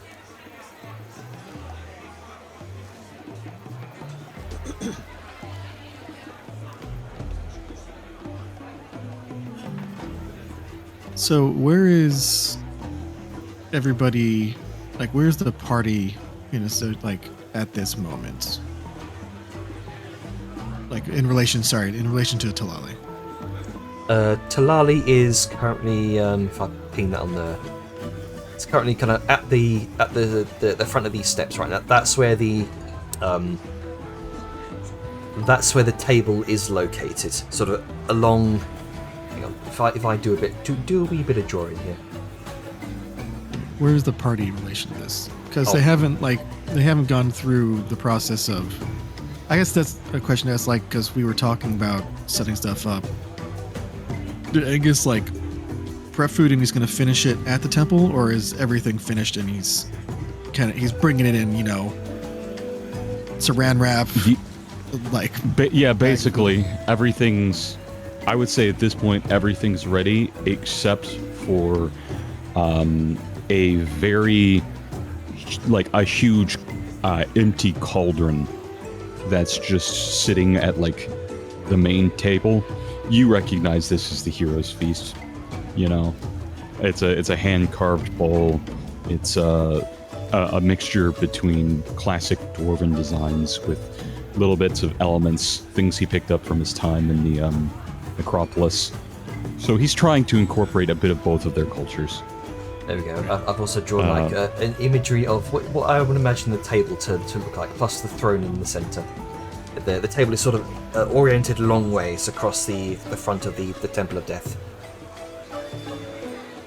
So we're like along the table next to where the big man would be? The throne, what you would imagine to be Banzala's throne, is right in the very centre. Yeah, no, I mean, So that's the where are we triangle in there. relation? I know at least I know at least one chair next to Banzala is going to be occupied by someone at the party if she shows up. Yeah. But so I guess another question is, are all the chairs at the table, like, is this like, are we looking out over the crowds? Like, are all the chairs only on one side, or are they set up on both sides? You are effectively looking out over the crowds. Back to the temple for everybody. Yes. It's gonna be talking difficult. It's all right. Maybe the table's slightly curved. Safest place you can be.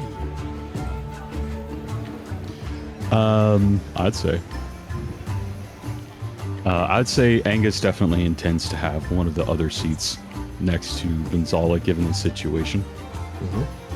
At least it seems so initially. He's got something set up of his to sort of say, spot reserved.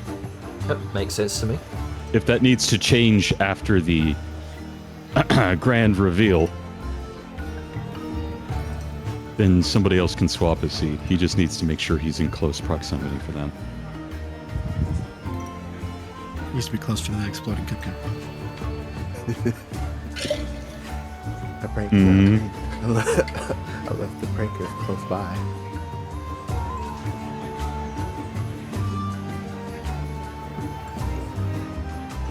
What would Talali be doing in this moment? She's probably just sitting on the throne, kind of moderately fidgety, just kind of looking out. Like, she's obviously very focused at this moment. Like, she seems like she's very distracted, not quite paying attention to anybody else, but just she appears to be going through a process within her head.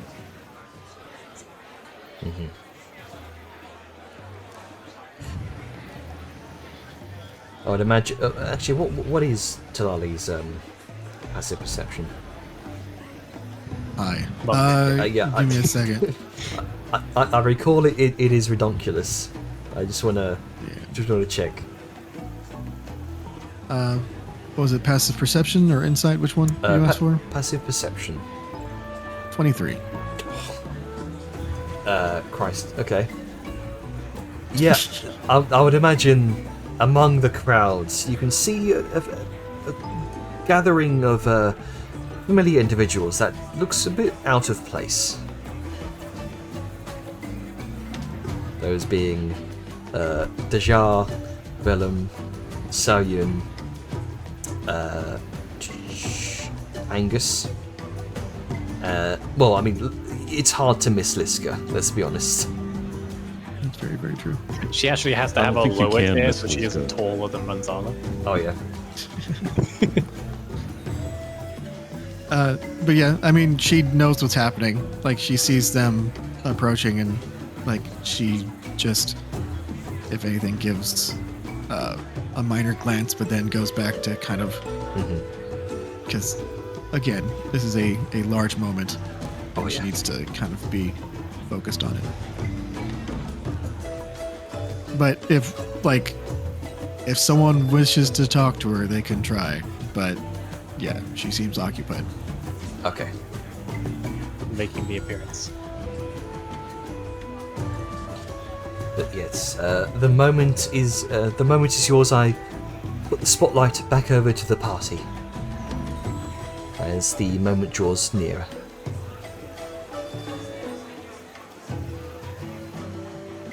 Vellum's relatively quiet. He's not really sure what to do with himself per se. He's not used to like big, huge events like this, and while his nerves are dampened with the safety of the environment and the level of security at play, it's still fish out of water. So he sits in his seat and doesn't really move from it because he doesn't know if he should or not.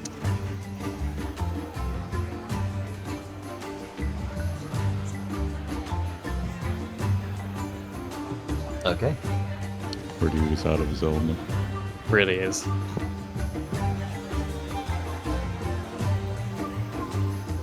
So, you sit and wait. This sort of nervous silence among the group. As you look out into the festive crowds, you can see small stalls have been set up for various merchants trying to sell their own street food here in the feast, as various other smaller tables are also being set up by the crowds. Impromptu, not planned. Very much. There is very much an organic development here. It seems that word has come across the streets that there is some sort of grand feast being celebrated here. The nature of which is unknown, but there was definitely that expectation. Gradually, you can see the red light of the matron is beginning to, as night falls, begins to rise up higher and higher into the sky. The atmosphere shifts as the final moments before the ritual tighten around the plaza like a held breath.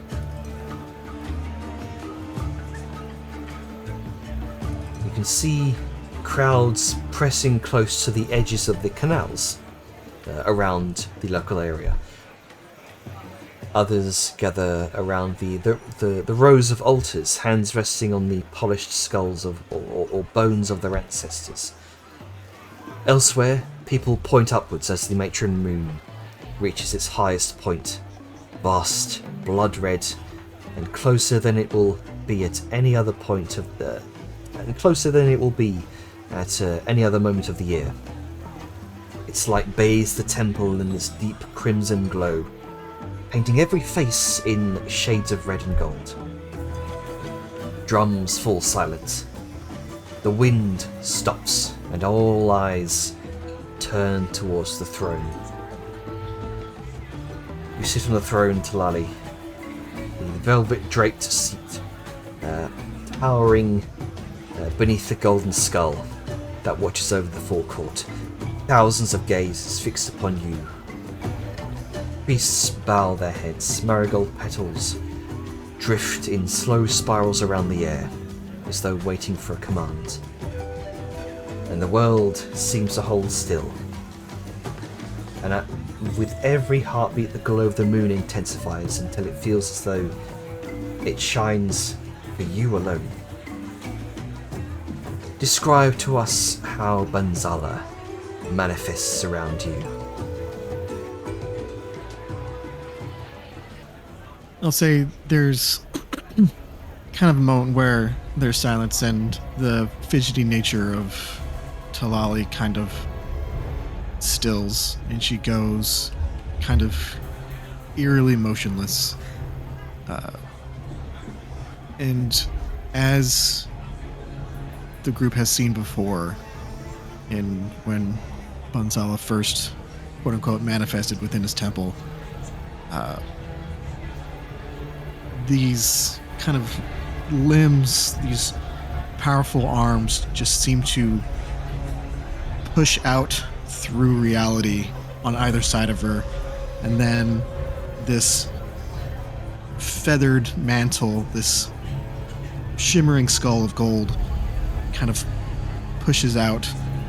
And as opposed to the normal essence, it seems more real. It's not this manifested shadow. It's something actual, something physical. And reality kind of pushes and shapes and pushes through, and he grabs onto the back of the throne, and you see him pull himself up, rising up and up and up, this towering figure, as his foot reaches out and slams onto the ground, like sending a reverberation, and he straightens out and stretches and kind of rolls his shoulders, kind of tilting his head left and right, and there's a shimmering for a moment as the kind of pitch black skin of his body seems to phase, to kind of blink, and you see a momentary glimpse into this deep abyss that's not frightening. It's not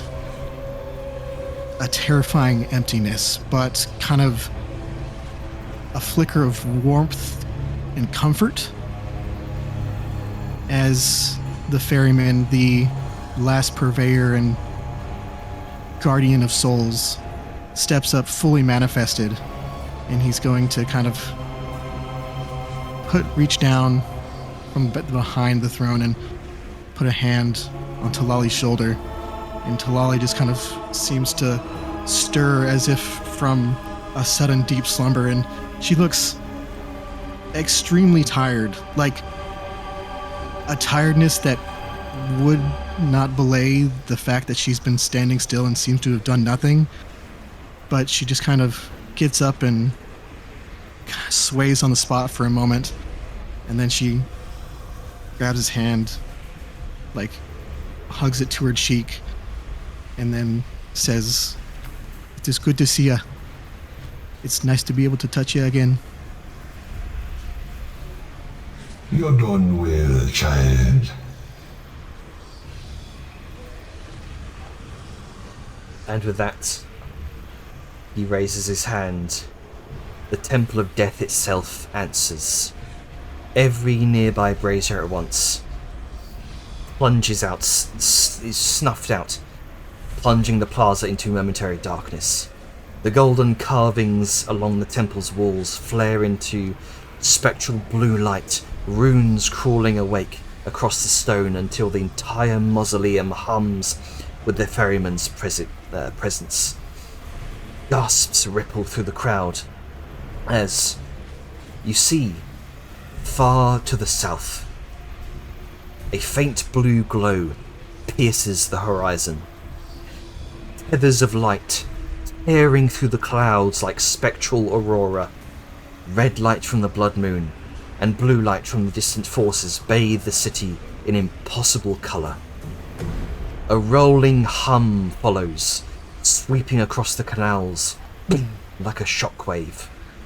Water ripples like an effervescent glow, as though touched by something vast and unseen.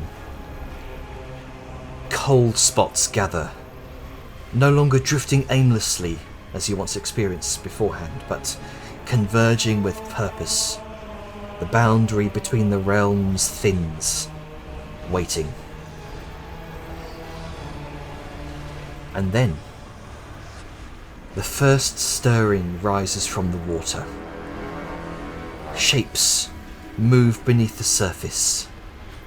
Suggestion of a hand, the outline of a face. A thin tether of blue radiance coils upwards, drifting through the air like a searching serpent. It glides from altar to altar, pausing and judging, until it settles over an altar tended by an elderly woman standing alone.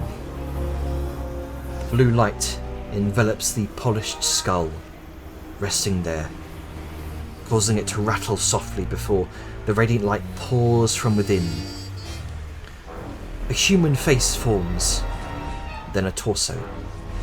Arms, robes like woven moonlight, legs that barely graze the stone.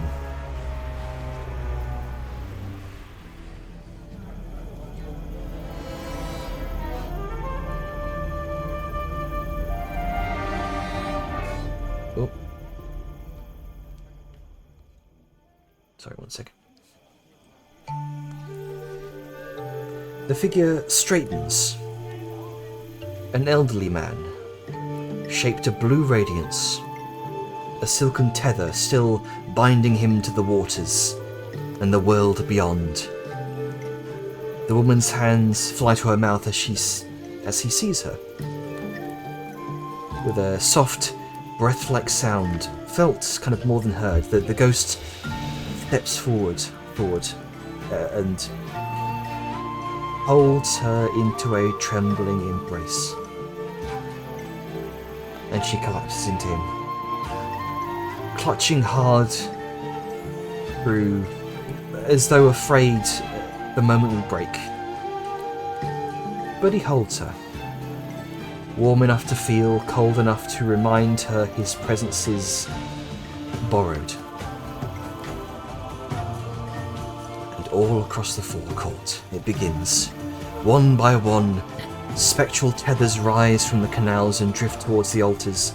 Skulls and full skeletons flare with life and light as long-lost loved ones take the shape of youthful men, elderly women, children, and in few rare cases, cherished animal companions. A spectral pygmy trihorn nuzzles against its former handler, drawing laughter through the tears. Cries of joy, of welcome, of reunion fill the courtyard as shimmering figures embrace their families.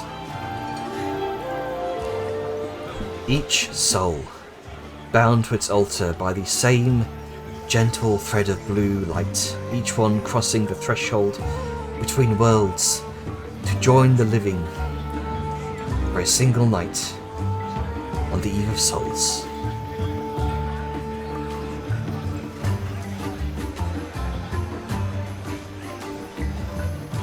It's still funny. Loading Temple of Death.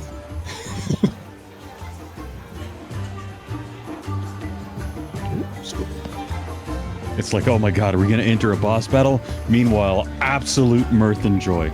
Yep. Just it was a change of the image, that's all. Going to fight in the Temple of Death, ironically. You now have access to the Eve of Souls vendor. Ooh, special vendor. Ooh, like quick, all the mouse go over. It's like, every mouse. Yeah, I mean, everyone wants to see what goods are on offer. It's literally like Stardew Valley Festival. Buy all the rare things you would normally get. There's a bunch of drinks. Buy There's alcohol. Booze. A live TV. Blood Spike Drought.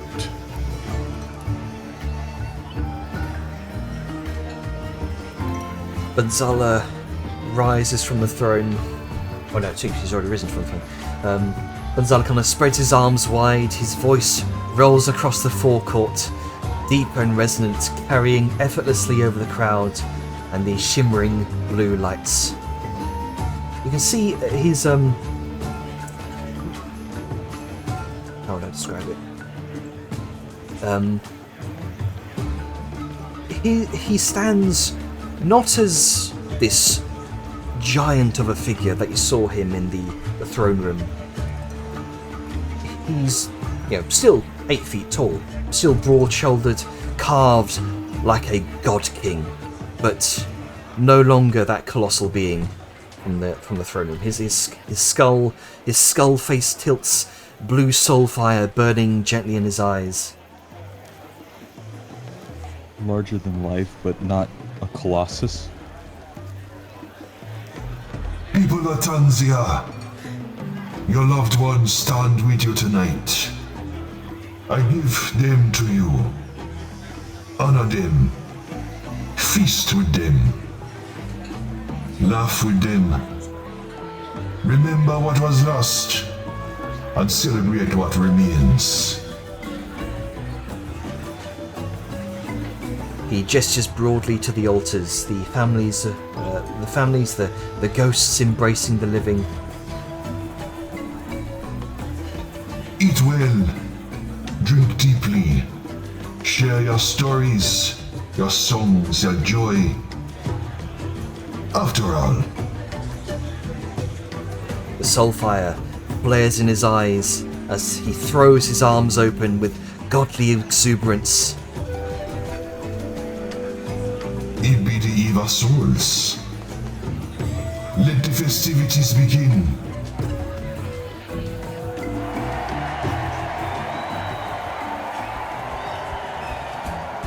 He spins his cane with one hand, clacks it on the ground with a theatrically resonant ting, and instantly there's this wave of raucous drums, shell rattles, flutes, and deep-throated chanting erupts from the musicians stationed along the temple walls, pounding these layered polyrhythms, bright wooden flutes cutting over the booming hand drums.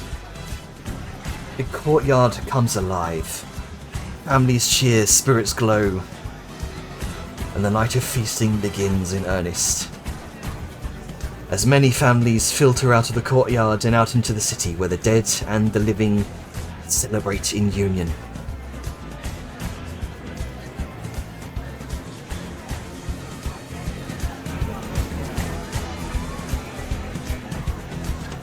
The Feast of Souls has begun.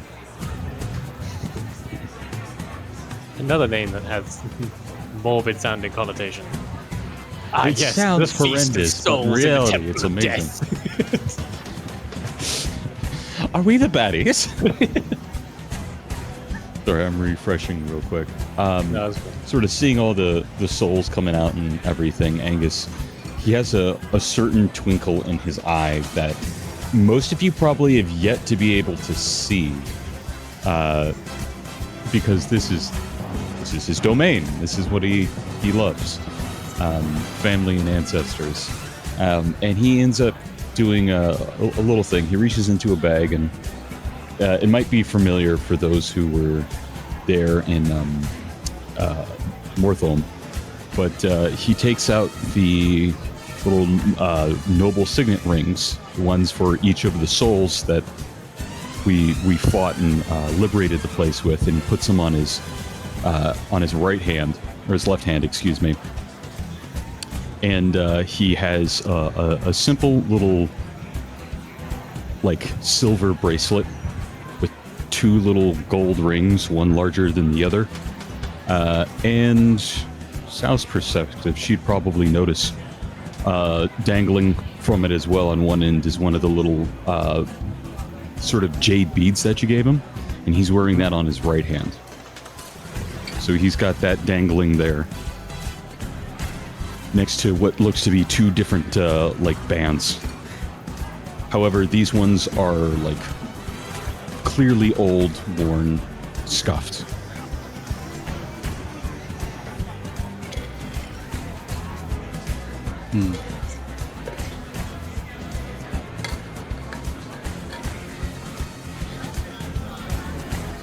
Precious, really. Oh, someone's getting wasted. No, it's not. Dejar? Nope. Yes, you would. Jar Dad. pre-gamed, I'm pretty sure. Dejar's been pre-gaming. Yeah, like Vellum got her just sober enough to get to the event, and now she's probably knocking it back. Yes, you wait. I'm gonna find the strongest one and knock it back immediately. You know, Vellum's on the non-alcoholic things.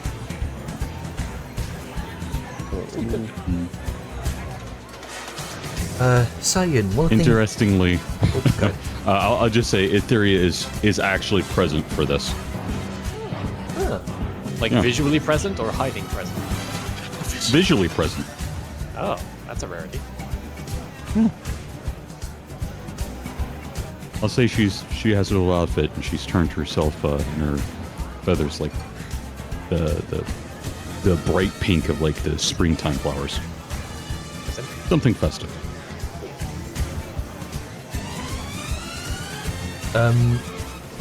You'd be able to you'd be able to notice this, Sarian.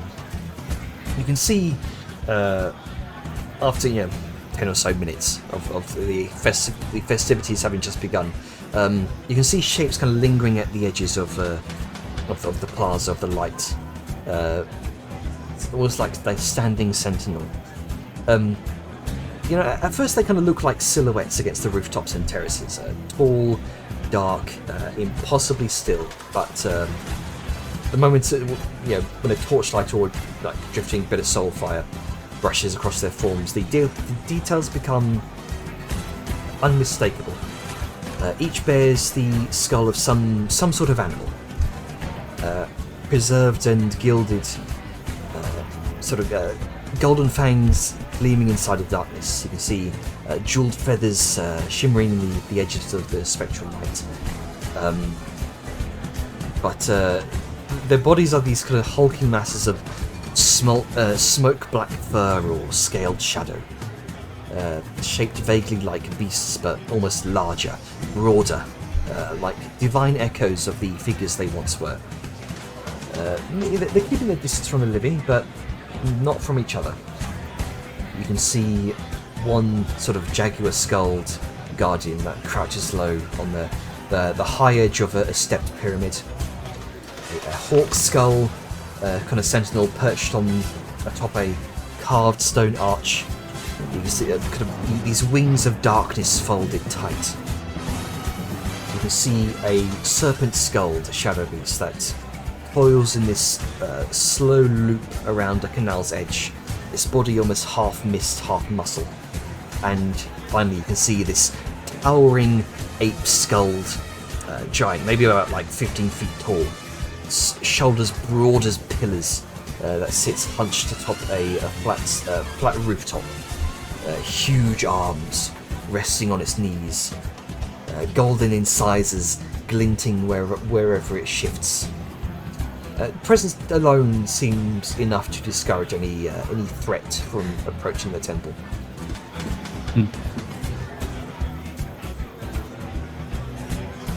Weirdly enough, the people of Tectile seemingly don't fear them.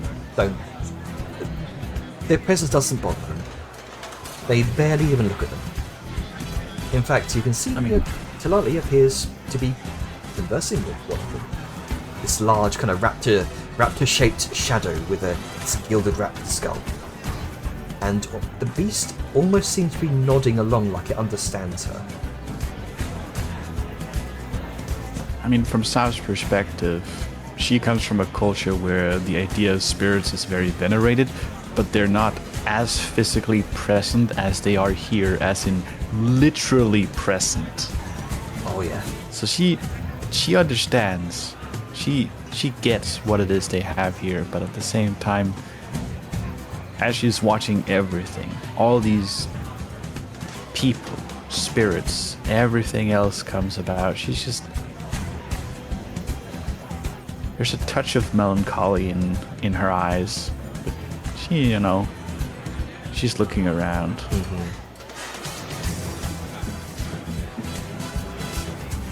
In a similarly like-minded fashion, Bellamy is still around the table area he's situated himself. Spends a lot of his time looking out at the various people, meeting loved ones, treasured spirits, all that jazz. And while it's a little unnerving, especially given his recent experiences the last few months, he's sort of he's gazing out at the staff of it all. It's less unnerving and more like, I get this. I get why people are happy.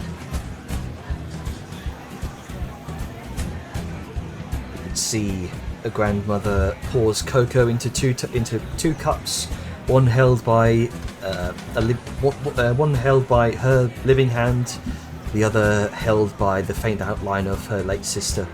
Both kind of sit together, smiling over the rims.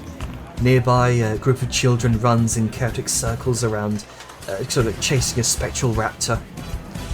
The animal's claws kind of leaving these ripples of pale light on the stone with every ghostly bounce. There's laughter, there's music, the warm glow of 100 candles that blend together in this cool blue shimmer of the returning dead. Everywhere you look, the living and the spectral mingle as if no time at all has passed between them.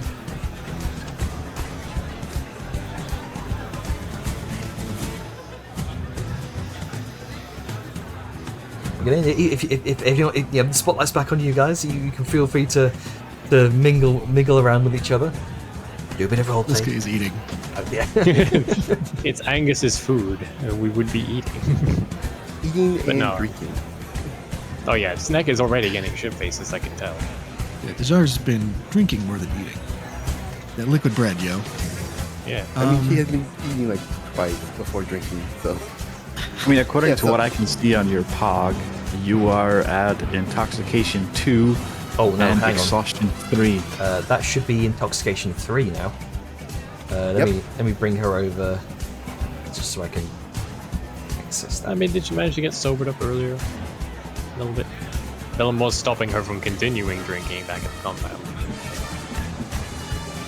They took both her drinks down to the front. It was funny. So, in order to clear intoxication, let me just post this rule set here, because we have a thing for that. True. Recovering from intoxication.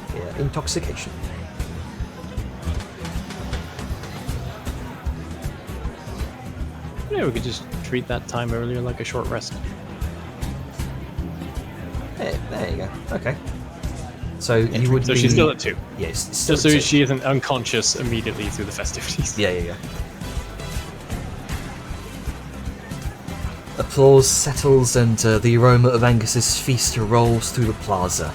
There's a soft chime of bells kind of drifting from the far end of the steps. A small palanquin approaches. Nothing like the sort of grand gold-trimmed spectacle that you saw before.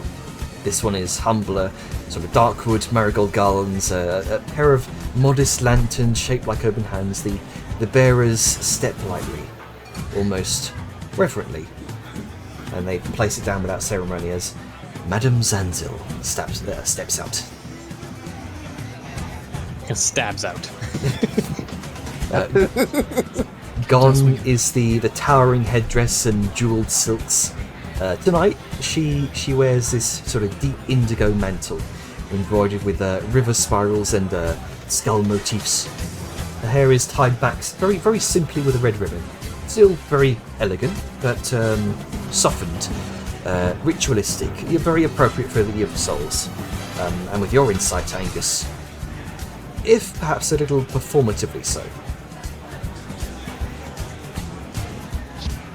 Ah, yes. The incredibly wealthy and arrogant person in front of the god is making a show of humbling themselves. She Little takes- do you know what I have planned. Prepare to get gerbated, nerd.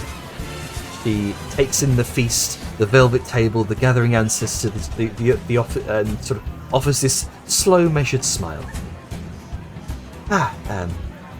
Miss Strank does nothing by halves, I see. She inclines her head towards you, Angus. That was not quite giving her a sink eye, but she's definitely given her a set of eyes that says, "Really? That's where you want to start?" Jara is just while drinking is this side-eye, like, ooh, this is interesting. Drink. Zanzil inclines her head Angus. toward. Okay. Go ahead. No, you go ahead. Oh, I was just going to say, she inclines her head towards Banzala's throne. Her eyes, slightly widening as she sees Banzala himself in the flesh. Or what flesh there is. Oh yeah.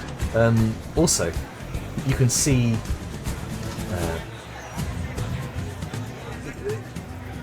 How would I describe what he's doing right now? Around him, you can see hovering of this retinue of young, resplendent noble figures. Figures? No. Spectres. Their burial garb is lavish, feathered headdresses, jade inlaid collars, obsidian pendants, and flowing robes kind of woven with gold thread. And beneath their translucent flesh, you can see glimpses of literal gilded bones, polished ribs, gold-braced spines, jeweled phalanges, almost marking them, you would know this, Tulali, as ancient royalty. And they circle him like courtiers around a beloved a beloved monarch. Banzala just drinks it in shamelessly, offering these sort of teasing remarks, crooked smiles, maybe playful finger taps beneath chins. One spectral noble leans in too close, and he gives a low, amused hum, sort of tilting his skull, just so as if sort of flirting is simply another form of worship. And he is just clearly loving every second of this. The joy, the reverence, the indulgence. It's the shimmer. Right up his alley. Sorry? It's right up his alley. Oh yes, yes. A gaggle of simps. Even simps in the afterlife. Oh, hang on, I've just lost my place. Here we go. Sycophants. In the meantime, as you're finding your notes again, Sal will make an effort to look to Angus and remind him with a, all 5 fingers splayed out as a reminder, you have at most 5 seconds. She's not saying anything, but she's displaying it to him like this is something between them. You have 5 seconds at most. Keep that in mind. He kind of looks to you, and there's a little nod, and he holds up his hand with the 5 fingers, and he kind of like wiggles them in a row, almost like waving. Good. Oh, the last thing we need is you accidentally popping the cake beforehand. Don't want to go off too early. Yeah, no fella would be happy with that. I mean, it could be funny if it was Sansel who got, the biggest piece of cake in her face, but, details. Speaking of who, as she approaches, posture poised but subdued, clearly intent on paying her respects properly before approaching anyone further, she gives this low bow before the ferryman of death, and she gestures to one of her attendants who hurries over with an offering. And rushes forward carrying this lacquered box of carved jade and gold filigree. And when she opens it, the interior just glitters. Necklaces, rings, polished jade, ceremonial coins, and a pair of feathered earrings set with obsidian shards. A breathtaking gift and very, unmistakably expensive. She lifts the box with both hands and presents it to Banzala with a deep bow. Ferryman of souls, please accept this humble offering, given in reverence for the door you have opened tonight.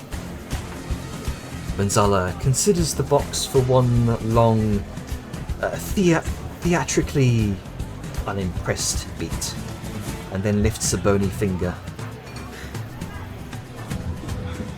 Pretty things. Nice shine. Good weight. Absolutely useless. And without breaking eye contact, he takes the whole tribute and just flicks it sideways off his lap, and it lands into lands neatly onto a small growing heap of equally extravagant offerings. all discarded with the same casual indifference. Get wrecked, nerd. Shine is good for buying bread, not so for feeding souls. Meanings when I take payment in, not metal. There's a ripple of awkward laughter that spreads through the onlookers and the spectral nobles around him. Zanzel's smile never wavers, but her eyes lighten at the corners just for a heartbeat. She bows. She bows again, tightly, precisely, and then moves to sit in the junglewood throne that Banzala indicates for her. The seat creaks politely beneath her weight. Of course, Ferryman. A lesson well received. You notice this in particular, Angus. You can see the restrained sting of the slight, and the iron discipline with which she swallows it. Oh, he feels a little pitiful towards her. Don't, she's a bitch. Banzala kind of leans back in his throne, throws one leg over one of the arms of the throne very casually, as he reaches down with his bony fingers towards one of these large haunches of Hadrasor meat, and just tears a piece away from the meat. Even though, technically he doesn't need to eat. He's a god, but he's enjoying every moment of this. That's concerning. That's not the right person. Oh, I had okay. the wrong character selected. It's less worrying when Angus does it. If Etheria is rolling a mystery die, it's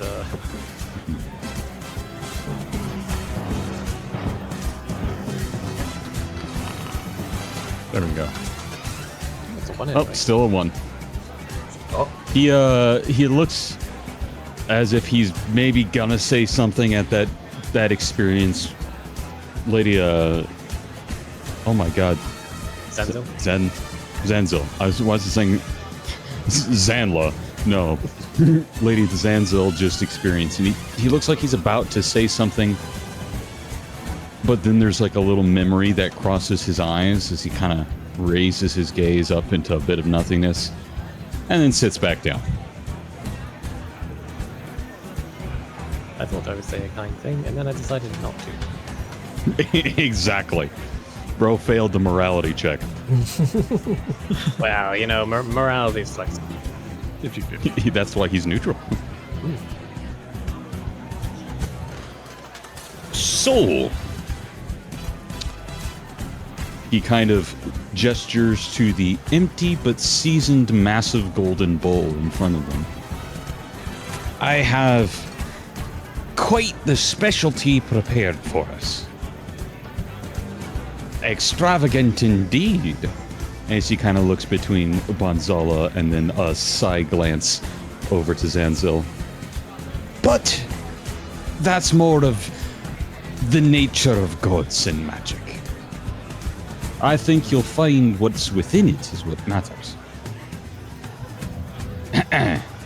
However, it's at that moment as Banzala turns his attention towards you and says, with this lazy flick of his wrist, he pats the tallest and most statuesque noble spectre among them on the shimmering rear, a sharp little clack of bone on ectoplasm, and gestures for the whole group to scatter with a playful click of his fingers and drift away in a hurry of soft giggles and rustling spectral garments.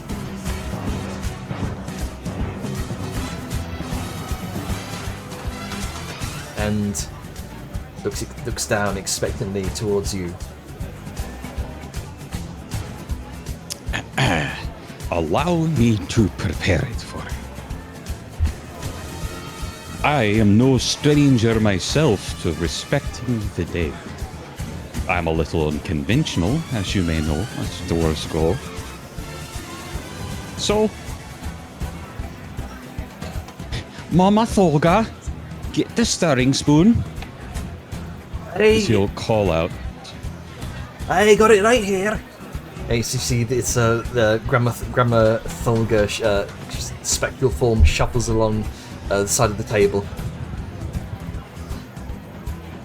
And with a series of little pouches, he will begin to add seasonings unto the great bowl that he's already put some in, as you're getting little bits of a fine maize corn dust thrown in there.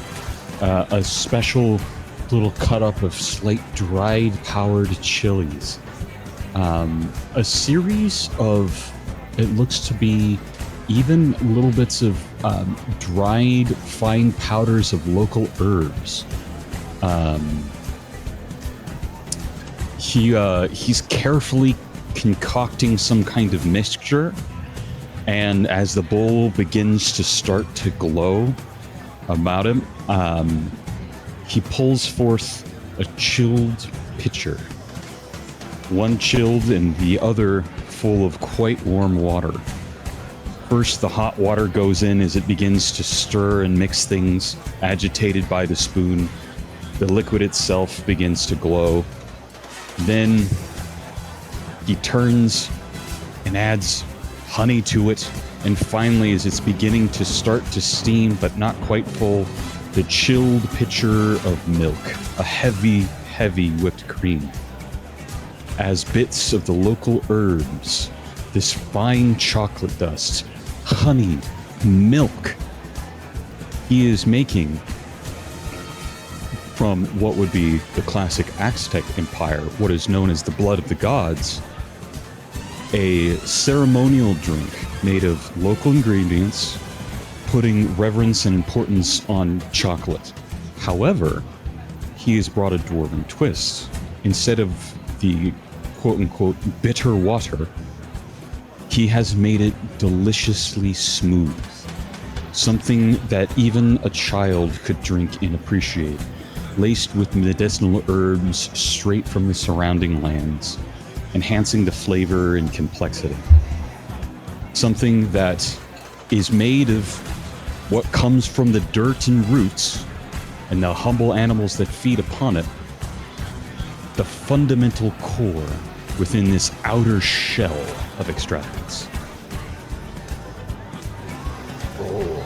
And with that, he finished casting the hero's feast, as there's this massive bowl in front of the table of a delicious, frothing, sort of milk chocolate drink. Angus, I didn't expect Hero's Feast to be used to make chalky milk, but I love it. It's not quite chalky milk as we think about it. It's a much thicker consistency compared to how they actually made it. Yeah. And he's trying to make it, he's respecting the traditional recipe, but also saying, I know I'm not you. Allow me to show you what I can do. Cultural exchange. There's a moment where Banzala sort of leans forward in his throne.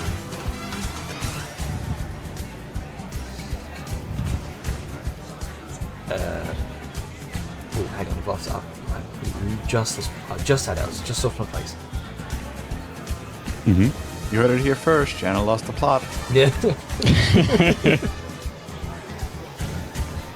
I'll say that as he's preparing and leaning forward, and while you get that ready to fill it, he's beginning to ladle out hefty portions into considerably more humble cups.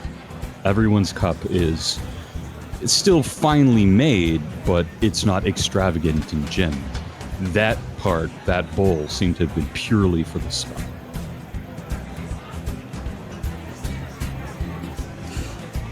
He leans forward, takes the cup in his hands, takes a deep whiff of the sweet sensation. It sort of funnels through the gap in his nose, where his nose would be. Takes a big old scoop of it. Takes a swig.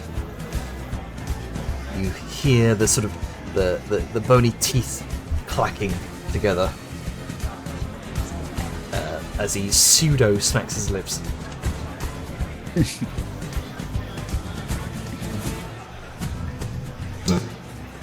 And what you call this one, Angus? He scratches his chin. You know, I don't think bitter water quite fits anymore. I think something as simple as a festive drink. Soul water, because it's good for the soul. Let it be, let it be. Go on, everyone try it.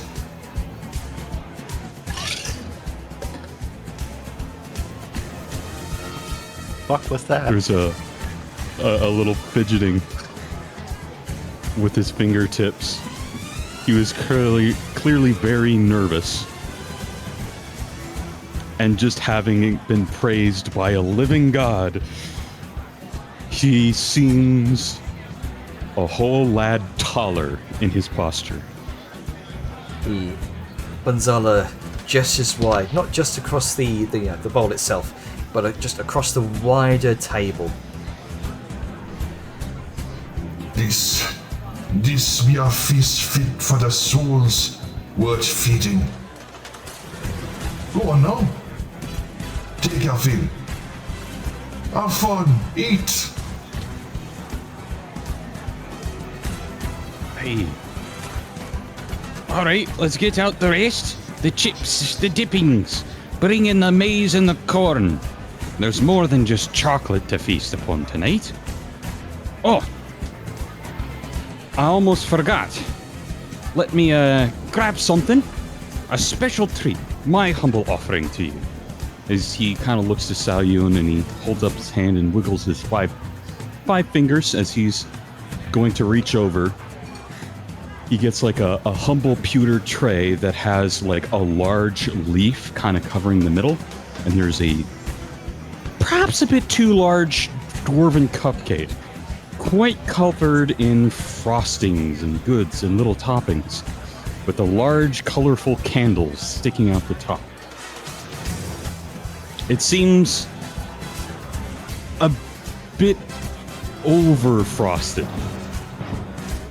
Unusually decadent compared to what he just presented. Trying a bit too hard to hide whatever's within. Or perhaps it's more appropriately sized for his hands. He's only seen him as a colossus, after all. Yeah. If that's his comparison, it's quite well sized for Banzala. Or, you know, more shrapnel. Oh yeah, yeah, exactly. "Quote unquote" shrapnel as pieces of sponge cake go flying.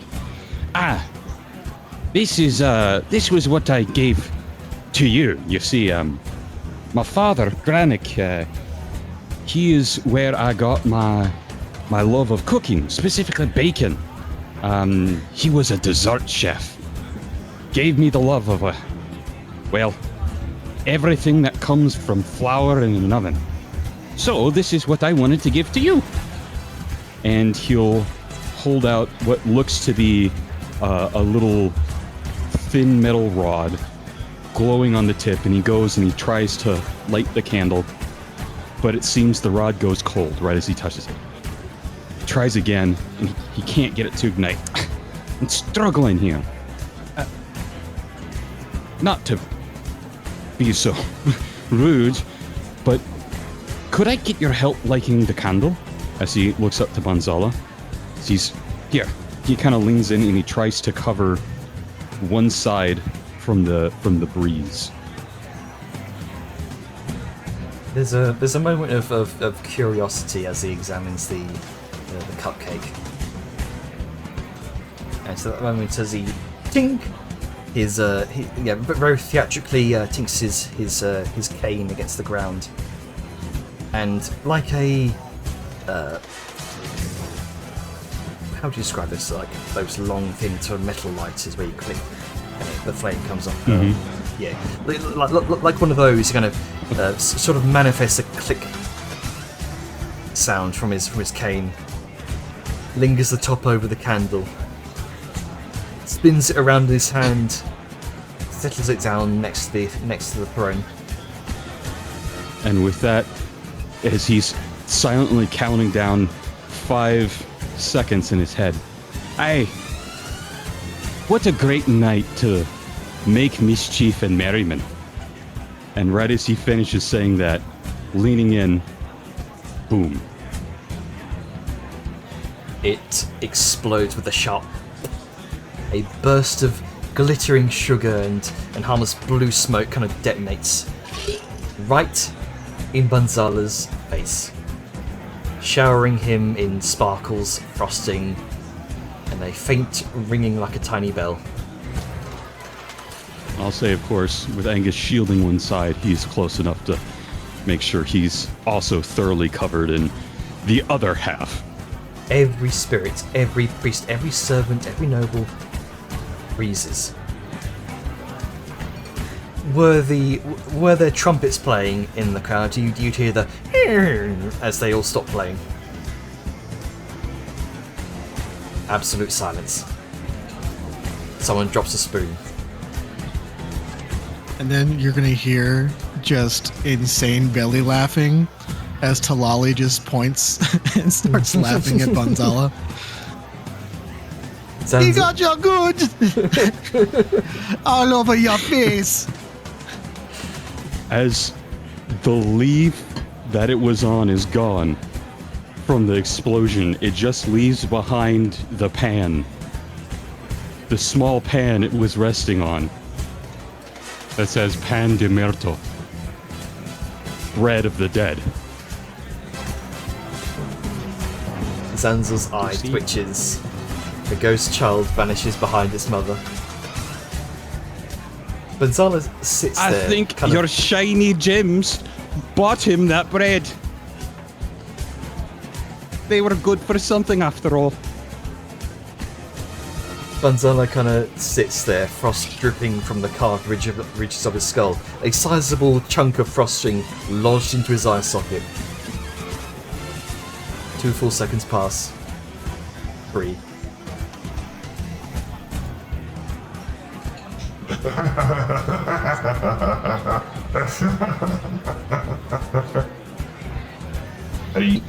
He just slams both fists on the table, shaking the velvet cloth, just roaring with laughter so loud the braziers flare in response. An exploding turkey! I did that. That's genius. Well, after all these years, hosting a festival, making mischief, who's ever invited you to participate? And he kind of The wipes gifts frost. are nice and all, but what's the fun if you can't take part in the games? He wipes frosting from his eye sockets. Oh, it tastes good too. It quite is. There might be a little bit of a bitteriness as part of the little poof dust. I actually made some real ones. They're not quite as frosted. That was just for, you know, as he points towards the frosting coating his own mustache.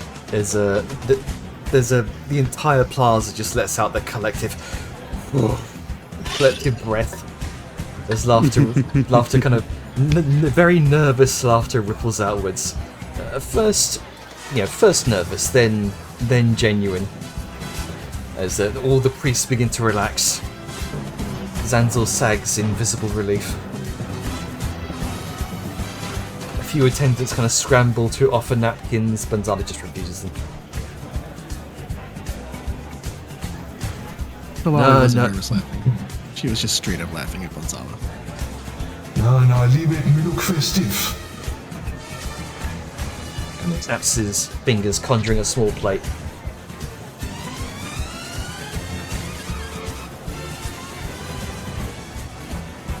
Well, if it's festive, I guess if that's the drink of souls, then this could be, maybe the lava souls. he just kind of chuckles a bit. Let's get the real food out here. All right. And with that, he begins sort of helping all the little chefs and cooks bring out the rest of the massive buffet of various dwarven take on local dishes. Yeah, there's this kind of tower of like stone-baked festival breads, each stamped and burned with a sort of flower skull-like sigil, crackling with fresh crust. A deep bronze cauldron of bone broth simmering with sage, marrow, smoked garlic. Bowls of candied root vegetables caramelized in citrus glaze. Spiced jungle rice cooked with sweet peppers, chunks of fruit, toasted seeds, herbs that kind of release waves of aroma every time the bowl is disturbed.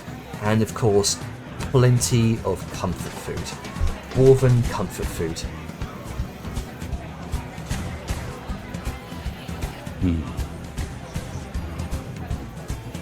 As happy as he is with the fancy spread, he's kind of looking out over the crowd of the various people, and he's sort of eyeballing where the big mass of like the poor's food is, and he's just sort of measuring, thinking, did I make enough? You can see kind of it's mainly around the edges of the plaza where you can gather those who cannot particularly afford the fine food are instead spending their money on the sort of street foods from various different stalls.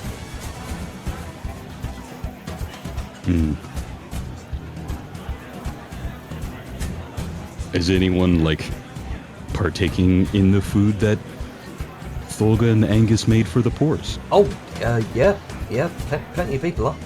It's just lots of tables are full right now. The pause. Well, literally. I know, but yes, I suppose that doesn't makes something to the pause. Well, I mean, all this is a big fancy meal, right? But like, I know. poor people can't afford everything. They need to have some nice festival food. I know. It's not fair. They don't It get was to just funny the way participate. you said it. Oh yeah. You can But I see mean, it's not the less fortunate. the poors. There you go. There you go. you can see That's a better way. People are, taking bits of food from the tables and going out into the crowds to engage in revelry with their past ancestors. You see, and it's not just in this plaza here. You can see as you look out into the rest of the city, various small points of spirit light dotted around the crowds of the city itself.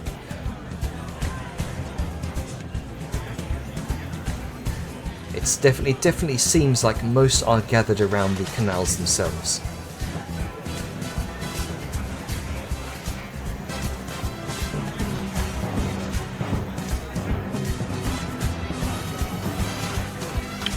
I talked quite a bit, by the way.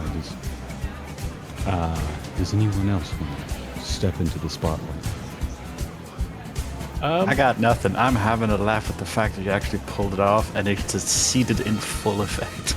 Hey, that's part of the 41 plus roll that you did with your hooks utensils there. If I Oh can no, be I'm honest, talking like, about the cupcake. that too, yeah. Oh yeah, I mean that. But if I can be honest, like, I know we said that a few of us were planning on going a bit over. That feels like a great place to leave it. If I can be honest. We're on time. A great thing just happened. Everyone's in high spirits. A few people are not really sure what to do with themselves, myself included. I mean, There is It's like a great place to leave. That's just me, though. There is something where before we actually finish the souls, he has to get, soulsies. He has to get bronze soul, and he has to, or wants to do something. Mm-hmm. So it's kind of hard to just fully leave it at that moment. No, once I we're don't mean picking like up leave halfway into the festival. feast. I mean like end the session to pick up fresh with all that stuff. Yeah, like with the festival still going on. I just thought that was a cool narrative moment to maybe end on. Yeah, That's just me. I think I'm happy to keep going. We'll go for a bit more because I believe There was some topics of conversation that I think you, Angus, wanted to discuss with Banzala. Yes, there was. I just know I've been center frame for quite a while, and I want to make sure other people got a chance to of course. do what they want. I don't want it to just be me all session, you know? It is. I have nothing I can add. I'm just waiting until like the quote unquote feast portion is done. Yeah. Yeah, So, I'm in a you- circumstance as well where it's just like having a good time. Yeah. Nothing really My bit specific. is more towards the end when the night is beginning to wind down and Angus is going to get bronze soul. Okay. Then in that case, it might be good to end the session here. And we can pick up, like, let's say we pick up after the feast portion is done. Okay. So, gradually,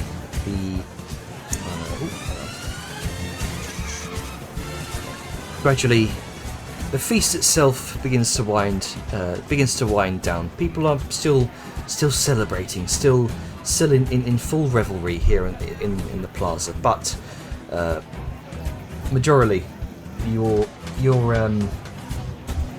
your feast at the high table here. Most of the area is cleared of food, and you can see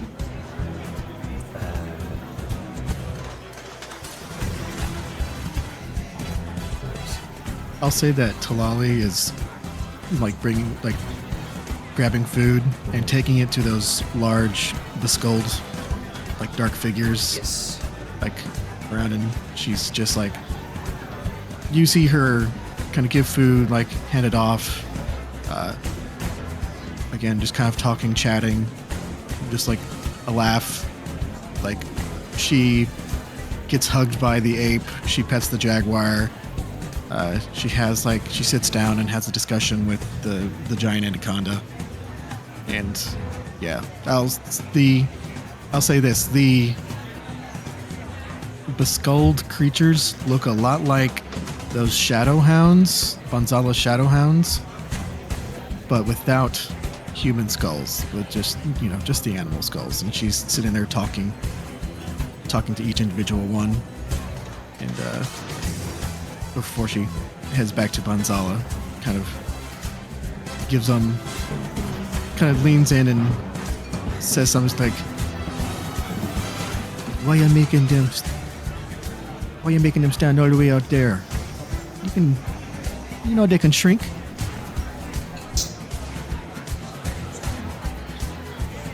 Banzala's eyes flicker up towards these. So you talk about the shadow creatures, not the less fortunate. That is correct. Gotcha. Maybe the less fortunate can shrink, but no, she's talking about the shadow creatures. Sorry, I missed that. You see his eyes flicker over towards these very strange shadow creatures. Some of them got to keep safety at the perimeter. But we do believe our souls. He gestures with a hand, flicks two of his bony fingers in a sort of beckoning motion towards some of them. Some of them sort of part away from their patrols. A large eagle shadow dives down onto the very edge of the temple itself, the one end of the table. Another sort of serpentine figure slithers around up the stairs, up to the other edge. Strange warbling golden skulls examining these strange people at this large feast table. Strangers to themselves, but maybe not so to Banzala.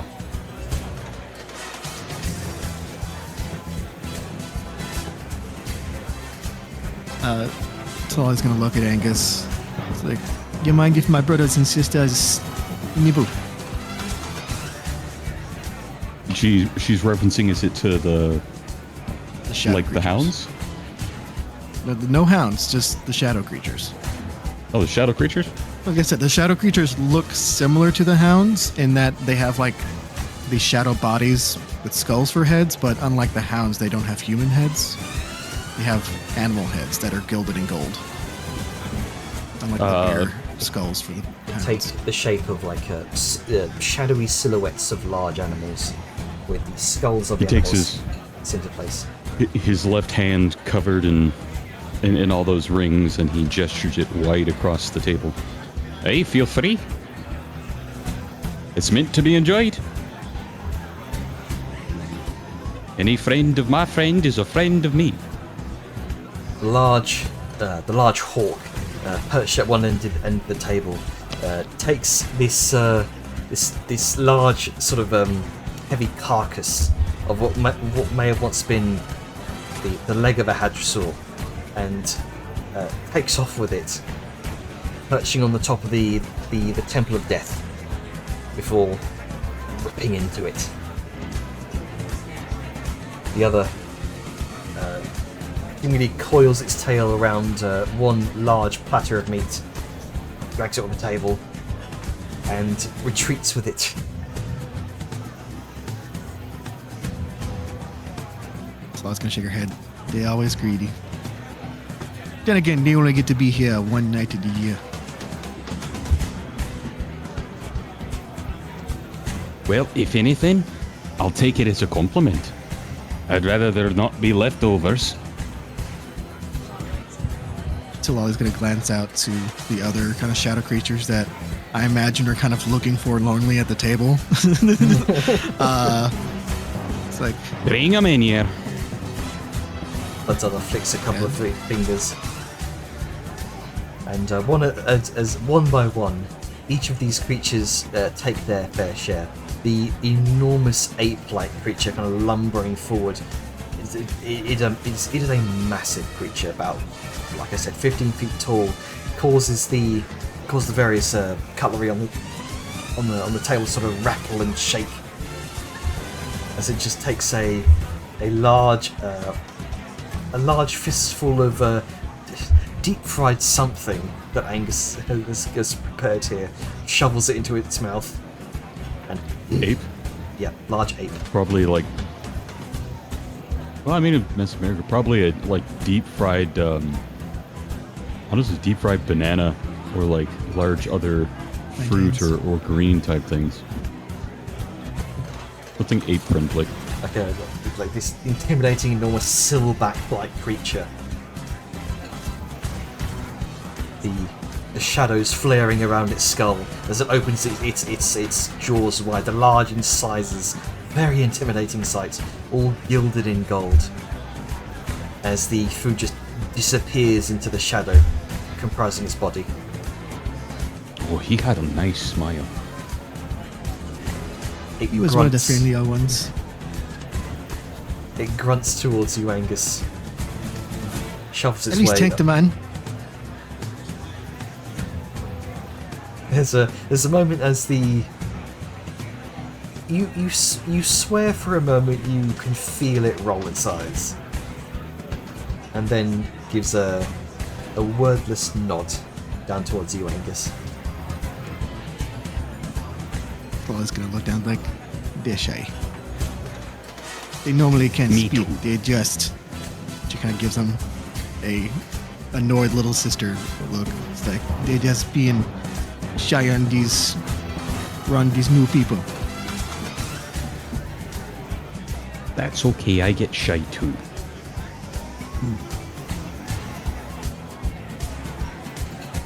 She's gonna kind of glance about. It's like she kind of thinks for a moment before she kind of looks at Angus. You know, they be me, the former me, the other avatars of Banzara, the ones that have come before. We are unlike the other avatars, we are gifted the opportunity to be his guardians when he enters the world. It allows us to be by his side, continue serving him even after our life on a mortal coil be done.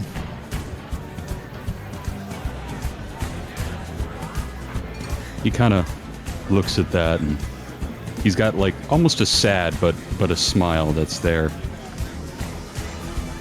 You know, to most dwarves, death is something that's meant to be forever. You're entombed, no one comes back. That's it. It's incredibly rare and unusual for all of this. But I love this. Death's an end of one half, but not everything. And just because your body may not be here as it was, doesn't mean you're fully gone. You're still here, you're still living. Just, As he kind of gestures to you, through those you set up for the future. you know, he has a pause as he looks out over all the different little creatures. I think you'd make a great raven. They mean wisdom where I come from, you know. Plus you got the feathers. You seem like you could dance through the skies like they do. Maybe alright. Let me think, and then she's gonna kind of reach down to a heretofore unseen dog at her side, and she's gonna pet it. We think we like something else. Oh, yes, of course. How could I ever have been confused? With all those arms, you plan to come back as a centipede, don't you? That's true. And she kind of holds up her hands and like wiggles her fingers like they be the best for tickling.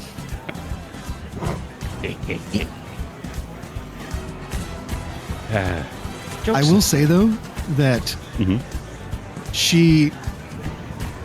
Angus has a high enough insight for this, that she does seem moderately diminished. Like, as of right now, her powers do not exist in her form because the one giving those powers is actively within the world. Sitting right next As the to you. avatar, she's not embodying them. She seemed very, like, drained after he clawed himself out of her. Like, she's been far less energetic than what he was used to. So he's trying to make light of that. Yeah. What do you think you'd come back as? Me think a good for a dog. Loyal, friendly, loves to play. You hear Choose the meat off of a bone? you hear a voice behind you, and you look up and you see that massive ape figure. You hear a booming voice. You know, we always joked that she'd come back as a pig. Just because me like food does not mean me coming back as a pig.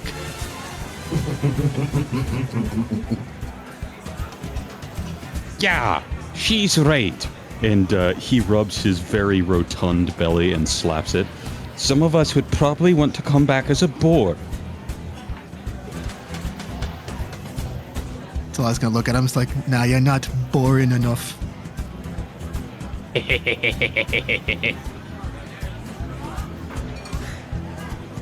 The Right. the large. But this is because of her, you know. As he looks to the big creature. If she hadn't been so kind to share her chocolate with me, I never would have learned about this. As he gestures to the bowl. the So if you want any of that little drink, you'd have to say thank you to her first. there's already it's quite a large picture of it in his hand, and the large ape shadow sort of swills it down, and he gives a firm slap of a giant ape fist on Talali's back. Thank you, sister. He says very sarcastically, but with affection. Talali kind of stumbles forward a bit. Like, ah! Like, I mean, if a fucking silverback just clapped you. a 15-foot tall silverback. Jesus Christ. But she stumbles forward, but she pulls it into like a parkour roll, and then pops back up. Just taking momentum forward, and she points a finger at him, like, just because Banzala don't be inside me, don't mean I can kick your ass. Me like to see her try, little one. Boy. Give me your den. And Tali is gonna just like start. For all intents and purposes, we don't have to go. Like, she's going to. Yeah, she's a very fast, small monk. Yeah, she is like climbing on him. For all intents and purposes, like a fucking spider monkey. Mm-hmm. And she's just. She's tickling him as much as she can. Come here. Like, no, say Banzala, and she's just tickling him. Every time he gets close to grabbing her, she just scrambles over to the other side out of his reach. Yeah. Oh, Yeah, that's none of that. Nope. Say Yagif.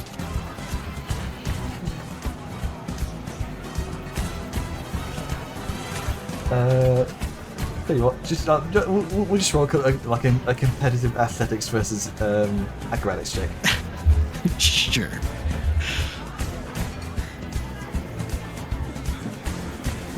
I also just realized this Talali is only level 12. Is this the right Talali? It should be. It's a fake Talali. Imposter. It's all good. All right, we'll do like fucking plus. It's a pretty beefy thing, so we'll just say standard like. Let's say. Oh, Ooh, okay. that's big. That's big. That's pretty good. And Gonna be a 20. Oh. Nope. He She's fast, but not that fast. he reaches he reaches around to his back, grasps you by like. Well, I mean that should be like you're proficient in acrobatics, aren't you? Yes. Yeah, so that should be like a +5, not 4. So what? But 18 still. He reaches around to his back, grasps you by like the waist, and not like hard slams you, but against the table where it's been cleared of like empty food dishes and everything. You feel the thump. Ooh. Hold on. You say Banzala. Sees. Go on. Hold on. Let me Yeah. check something. There.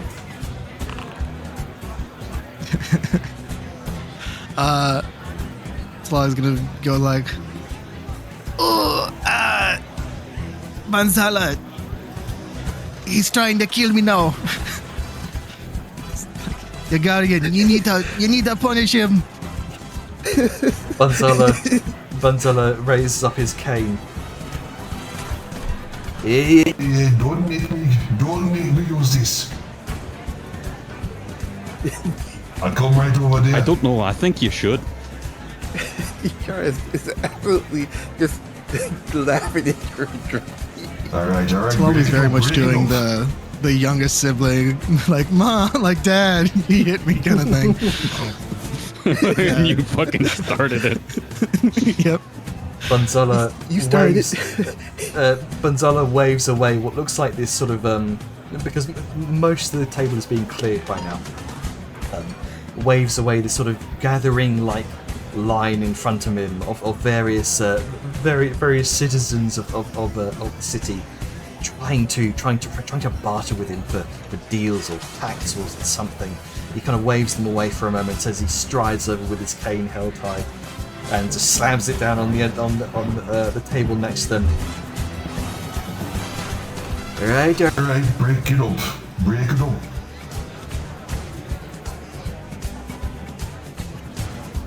the large ape shadow immediately lets you go. Gives a nod and a bow.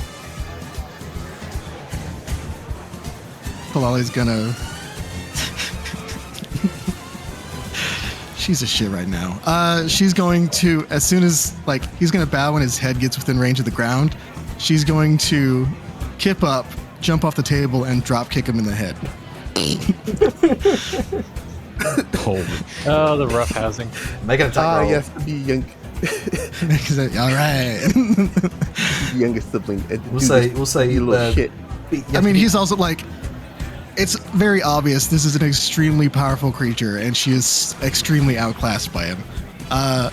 But let's see, where is unarmed strike?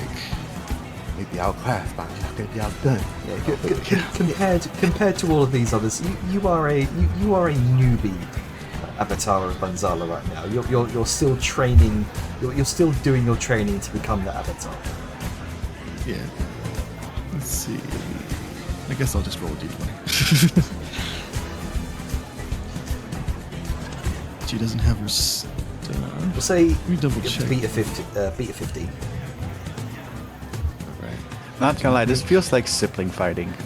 Oh, it is. Exactly. 100% It is. And then crit fail. Dang. Oh, 40. Oh. Not enough. Not just shy. That roll on this guy. She's going to use a key point to increase that by 2. Oh, but if powers come 16. from Banzala. No, she still has key. She can't use her. She can still use her monk base class, but she just can't use the okay. astral. Yeah, the astral ones. That would be funny. You- Help me kick him. Why? Drop kick him into the ground. His golden skull kind of impacts the ground, making a very small crater. A bit of the shadow flares up. And then she's going to be like, ha ha ha ha, and then she's going to run off. Run off. Fucking run. Got your ass. Gotta go. The massive gorilla just bounds off after her and disappears into the crowds. Yep. Oh dear. I love it. I love doing that flipping kids. Fucking hilarious. Kids. Yeah. Banzala with his messed up family. But Angus wanted to do question, yeah? I did, if there's time for that. You're the one's gotta leave, man. Do you think you have time? Yeah. I think I have time. Go for it, man. We're happy to Go for it. There were some topics of Here's the conversation I vibe. wanted to broach during the Feast of Barnacle. You have the mod on. I'm sorry. Yeah, the voice. Oh shit! Oh no! There was some topics of conversation you wanted to broach during the Feast of Barnacle. Yes. Yes, there was.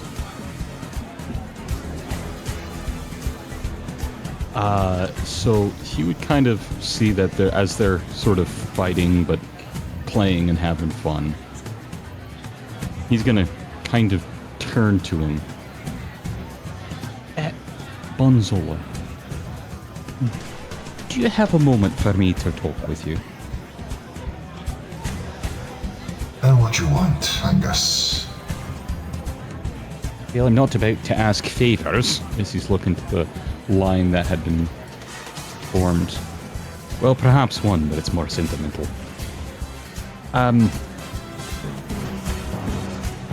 When folks take their skulls and they paint them up and gild them and care for them, is it normally family or lost loved ones? It wouldn't work if it was just any skull, right?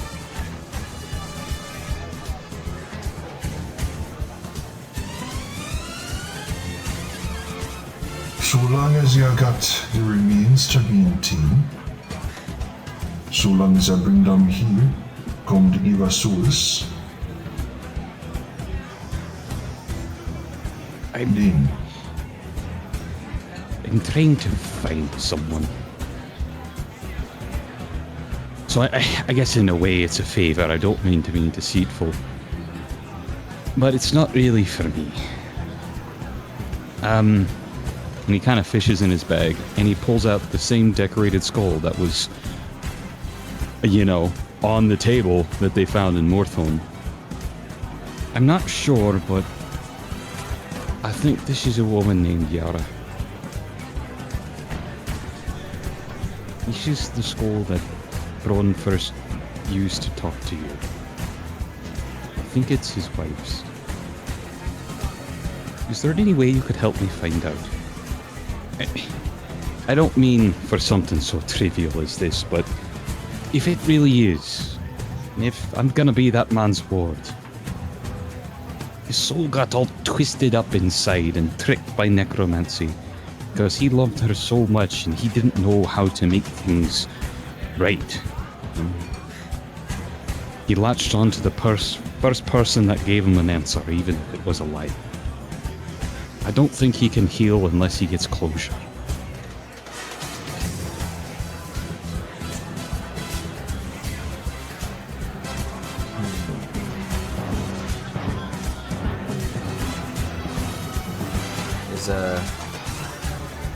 There's a moment where Gonzalo kind of listens to you intently. There's a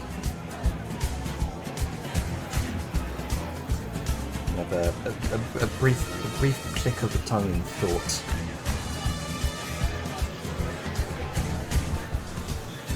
You want to know if this skull belonged to Yara?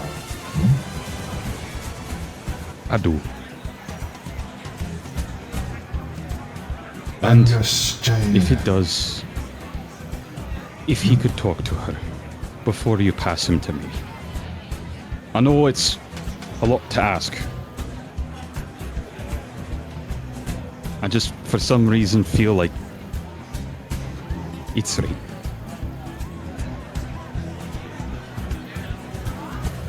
You'll be talking to the god of death, Angus. You can see what soul previously held this skull. Hand it over. And he will carefully cup it and hand it over. Not out of fear that Gonzalo would drop it, but more out of reverence. Gonzalo takes the skull in his hand. He brings it towards his own eyes. There's almost like two skulls seeing eye to eye. The soul light in his eyes flares, and all the various gilded runes across the skull flare to life. As Gonzalo seems to peer beyond the veil.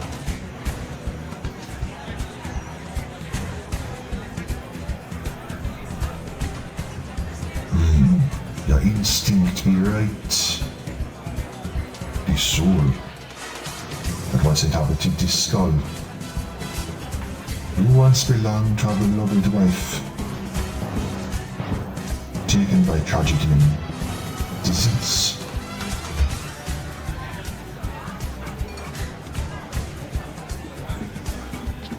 But as far Yeah, sort of a sad as- look. Oh, sorry. As for bringing her back, this is my souls.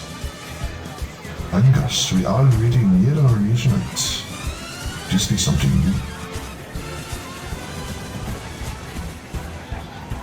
He's saying this is something new? This be something new. Aye, it is. We made our deal. I have his soul, and I ward over it. But I suppose this is something I'm asking for me, for his sake. I don't expect anything for free.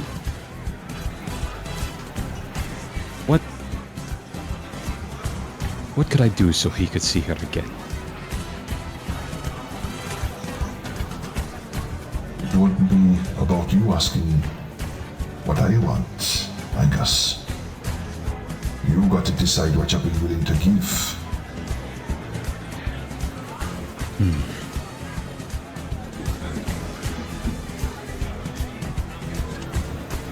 He sort of scratches his chin for a moment, left hand curling a little bit of his mustache in thought.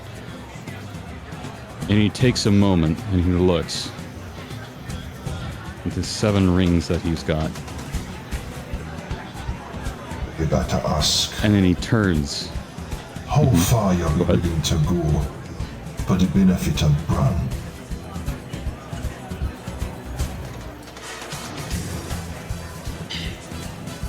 I have a feeling he is far more important than I realize. I don't know how to measure that. I don't know what would be an insult to you. I'm not so arrogant. Simply make a guess. I can't say I'd obliterate my own soul. I still have to be able to do what I must. But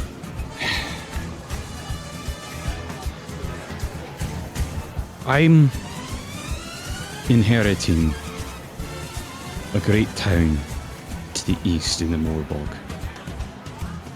It's a place like this, full of souls. Every day, souls and bones walk that place. They used to be bound by dark runes, but since I freed it, since they fought back and freed themselves, now they walk those halls. And other than me, there's no one left there. In that room, there were 7 seats.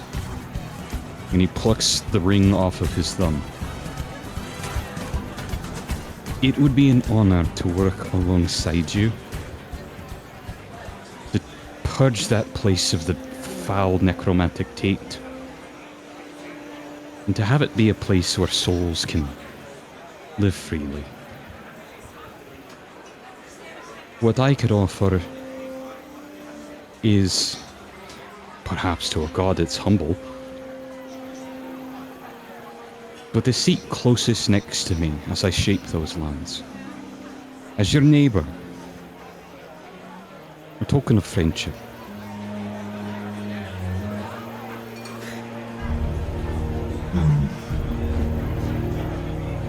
You'll be asking me about legitimacy. You know what you did to get that stronghold from Mortifex. You feel the weight of truly being seen as his soulfire eyes flare for a moment. You feel as though he's looking straight through you, straight into your soul. And he'll sort of shudder and take a deep breath and steel himself, and he'll try and look back, hiding nothing. The little fears and memories of the war, anxieties and a bit of sadness of his family and what they went through, and the hopefulness from the various visions he's got, and the dread of seeing himself fail. And not legitimacy in the crown, but that root feeling. What he's offering him is a genuine friendship.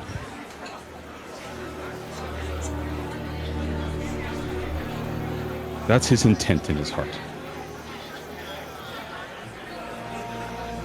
You know the deal you struck. The blood you paid.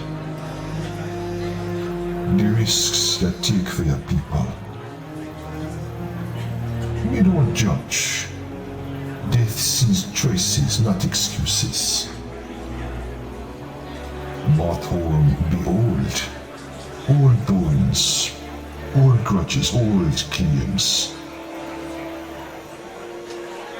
You can't just take it. Not in dwarven eyes. You need dwarven laws to say, aye, it be ours. And you need a gatekeepers to note. Those 2 great walls on either edge of the bog, they oath be centuries old. They don't care about gold or glory, only containment. You earn their blessing.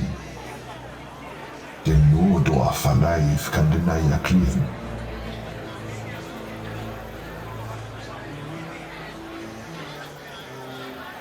And those words kind of weigh on him deeply. Now, me saw the tree are raising the bog. That was no small deed. Given time, decades maybe, that tree push back the corruption. Not wipe it clean, but till it enough for roads to stay open. And maybe traders to walk safe. That be the kind of future worth building.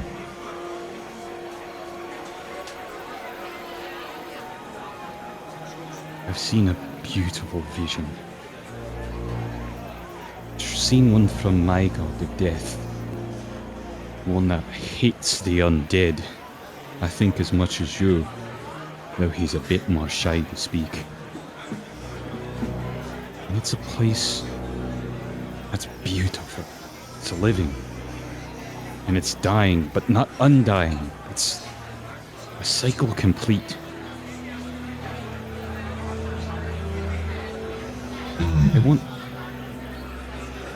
I want to see it flourish again.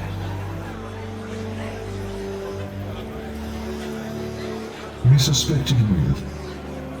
With a tree growing, and with the bug slumbering and not devouring life in its wake, we can see our roots from your halls to my necropolis.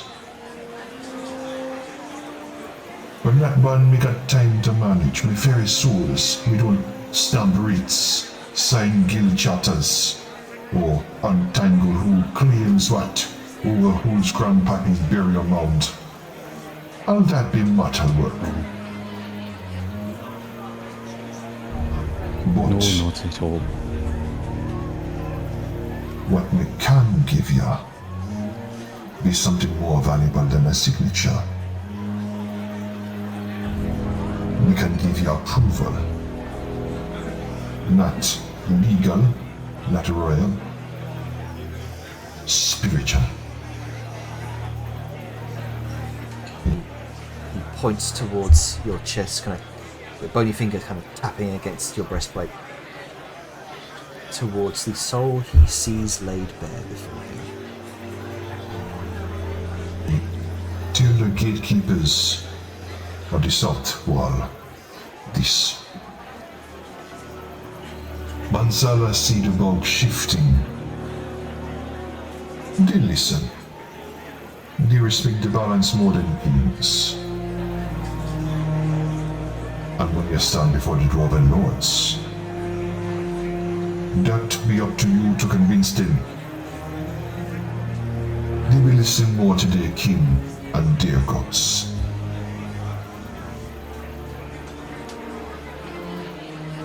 Well, I'm not like other dwarves. I have quite the ear for you and your priests. And your grandmama. As he thinks back to the lovely priest of the necropolis. If you could see your skull smirk, you definitely see it here.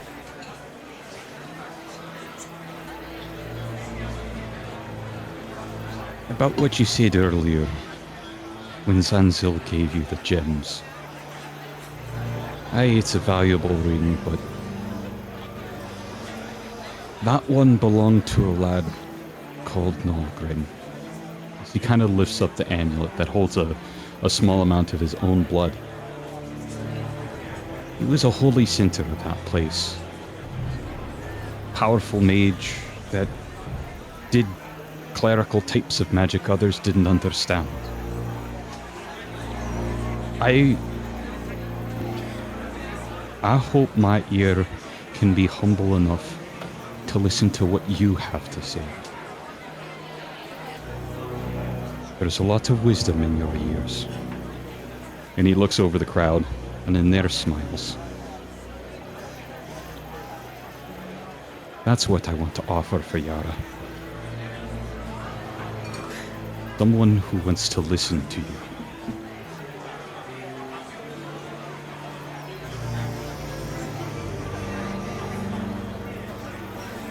There's a deep kind of pregnant pause for a moment.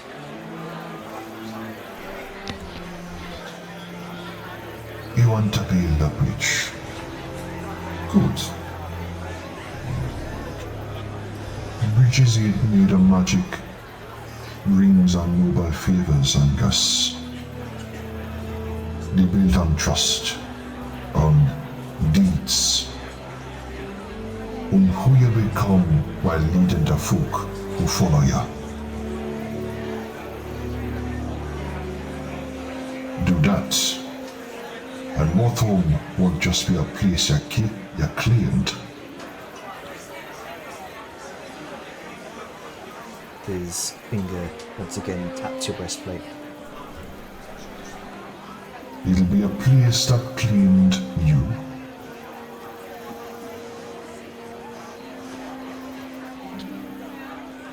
And after the sad talk about some of the things with Gnarlgrim and Morthholm, after that he kind of beams and he brightens up with a smile.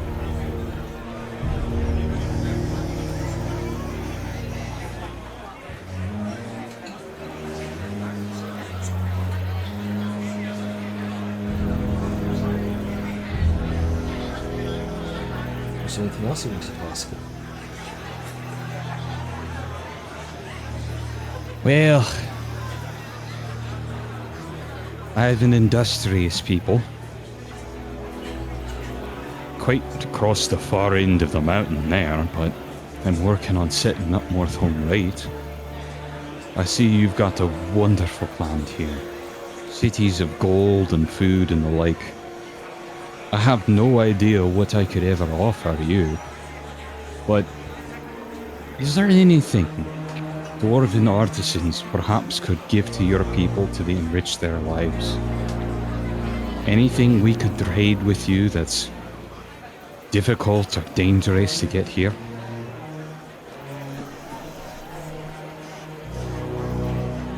Angus, child, you might be missing the point. It'd be about what you want to give, not what we asked of you. Give it from your own heart. You think of something. You're a mighty fine crafter, mighty fine chef. You'll be smarter than you look. Some days I don't know about that, but I'll take your word for it. Something that I've made. Well, he kind of pauses for a moment. Think on it. We got the rest of the night to think on it.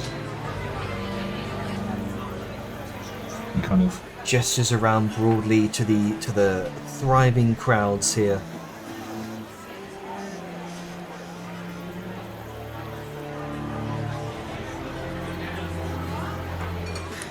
Aye, but I don't like to keep a man waiting if possible.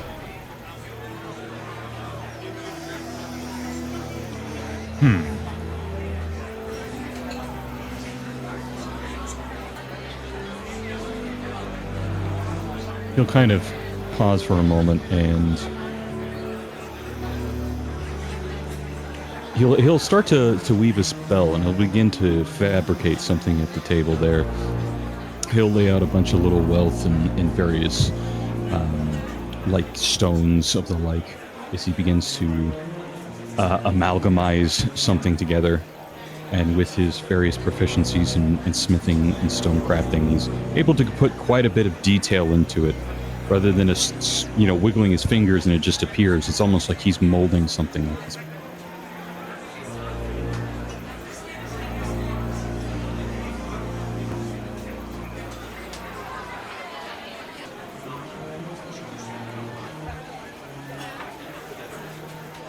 It's the expression Let me. Okay, go ahead.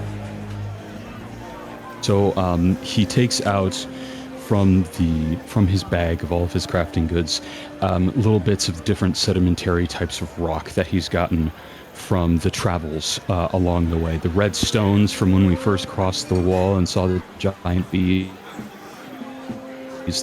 The paler stones of when we went into the jungle. That deep sort of brown gray from when we were in the brickwork within the actual Dragon Rider's tomb, and just chipped little corners of each of the tablets that he has of some long forgotten colored rock. And he begins to weave this together with little bits of gold and silver from coins that he has. And he's almost pressing the stone into place like he would clay as he fabricates this. And he creates a small skull. Not incredibly diminutive, there's enough there, it's a little bit palm-sized. And he makes it with a bright smile on the shape, as if it's in a roar of laughter. What he imagined, if you could see his skull smile, as he thought, and as you said, for when he had that little joke played on him, he's got this handmade little gift that's symbolizing laughter and merriment and joy. Here. Gonzalo. A lad once told me, don't think about it, what's the first thing that comes to mind? And when I think of you,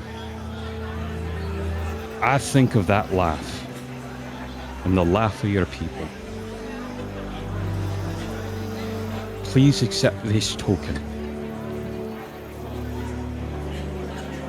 How a humble dwarf sees this wonderful place. And it's gilded with little bits of gold, and it's clearly got care put into it.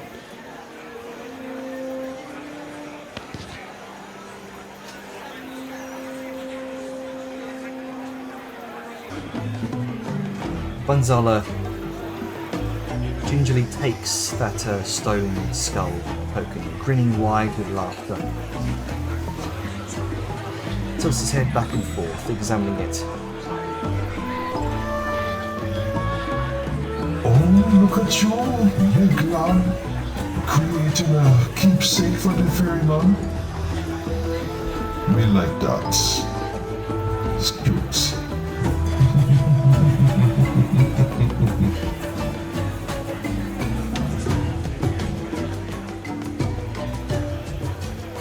Well, I was thinking, if anything would be a worthwhile gift, He holds it's up something made of... He holds up a bloody finger. And then kind of leans forwards and looks an ear near your ear, flicks a finger near your ear, as if plucking a wayward mote of dust. There's a tiny pop of blue light. And then suddenly, between his fingers, a small bone charm, smooth and river-worn, inlaid with a spiral of gold, a line of obsidian, and a carved notch, or a cord could pass. A charm no bigger than a thumb, but unmistakably sacred. He twirls it once, like a street magician performing a trick. Looks like you've been carrying this around all along. Good thing we checked behind your ear. Places it into your palm. Oh. As I look at it with a bit more care and detail, what does this sort of bone charm look like? Like, is it in the shape of something, like finger bone? It looks like, kind of mimicking your gesture, it is also in the shape of a skull. Gilded, sort of obsidian-based, gilded with all sorts of golden filigree patterns. And you can see set within the two eye sockets are two very tiny sapphires. and he says, Gold for the lives you touch, obsidian for the truths you cut through, bone for the ancestors who walk beside you. Whether you see them or not. it feels warm in your hand. Not magically warm, but meaningfully warm.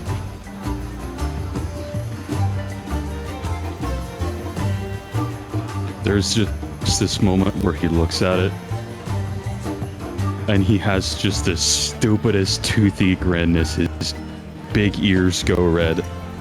And he takes the little charm and he attaches it, and he lifts up his right hand and he attaches it on the little silver chain where he has Gundrick and Helga's wedding rings hanging, and he hands it right next to them. Gonzala leans in, kind of voice dropping into a friendly, more sort of conspiratorial tone. The tone of someone, just mentioning something without pressure. You know, Martrim a good lad. Reliable, quiet. But too quiet, maybe. Ain't much for celebrations. And He gestures broadly at the feast, the music, the dancing ghosts. Me like joy. Me like feasts. Me like bringing the living and dead together for something worth remembering. Your heart feel more like mine. Just see it. Kind of leans back, palms raised in mock innocence. No pressure. But if you ever wanna worship someone who talks back, me right here, big man. There is more than just one name I give thanks to. I think I can add one more to the list. Smart man.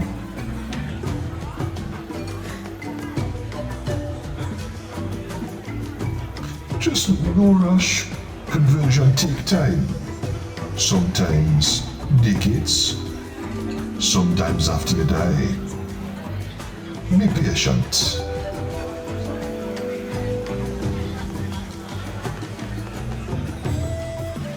I'll kind of think of that, realizing the weight of his soul. Now that's a great choice not to rush into. A heavy, serious topic, that. Afterlife and all. I thought this was a night for merriment. And so do. Go. Celebrate with your friends. The night's still be young.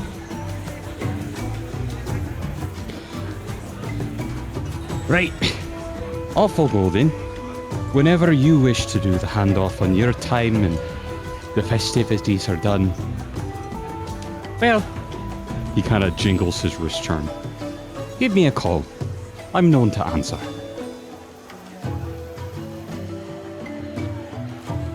He kind of flicks his fingers again, sending this gentle ripple of blue fire across the armrest. And he kind of traces a slow X across his chest with one bony finger, each stroke leaving this faint trail of blue light. Cross my heart, all to die. And you know in me that means something.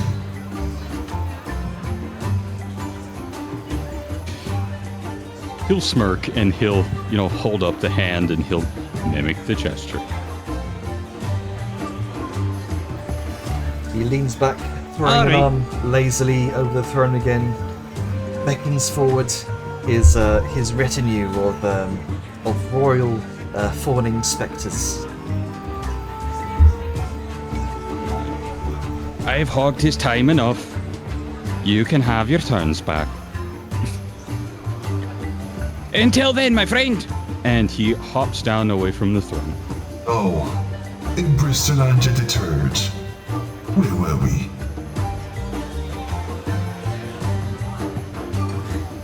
Rizzing is where he was. Have you seen that man?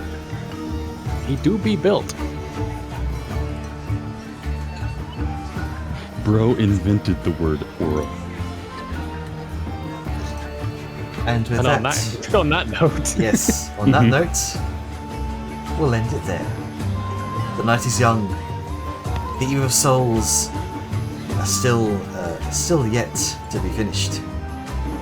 What more adventures can you have this night? We will see. shenanigans afoot. How many more shenanigans, indeed.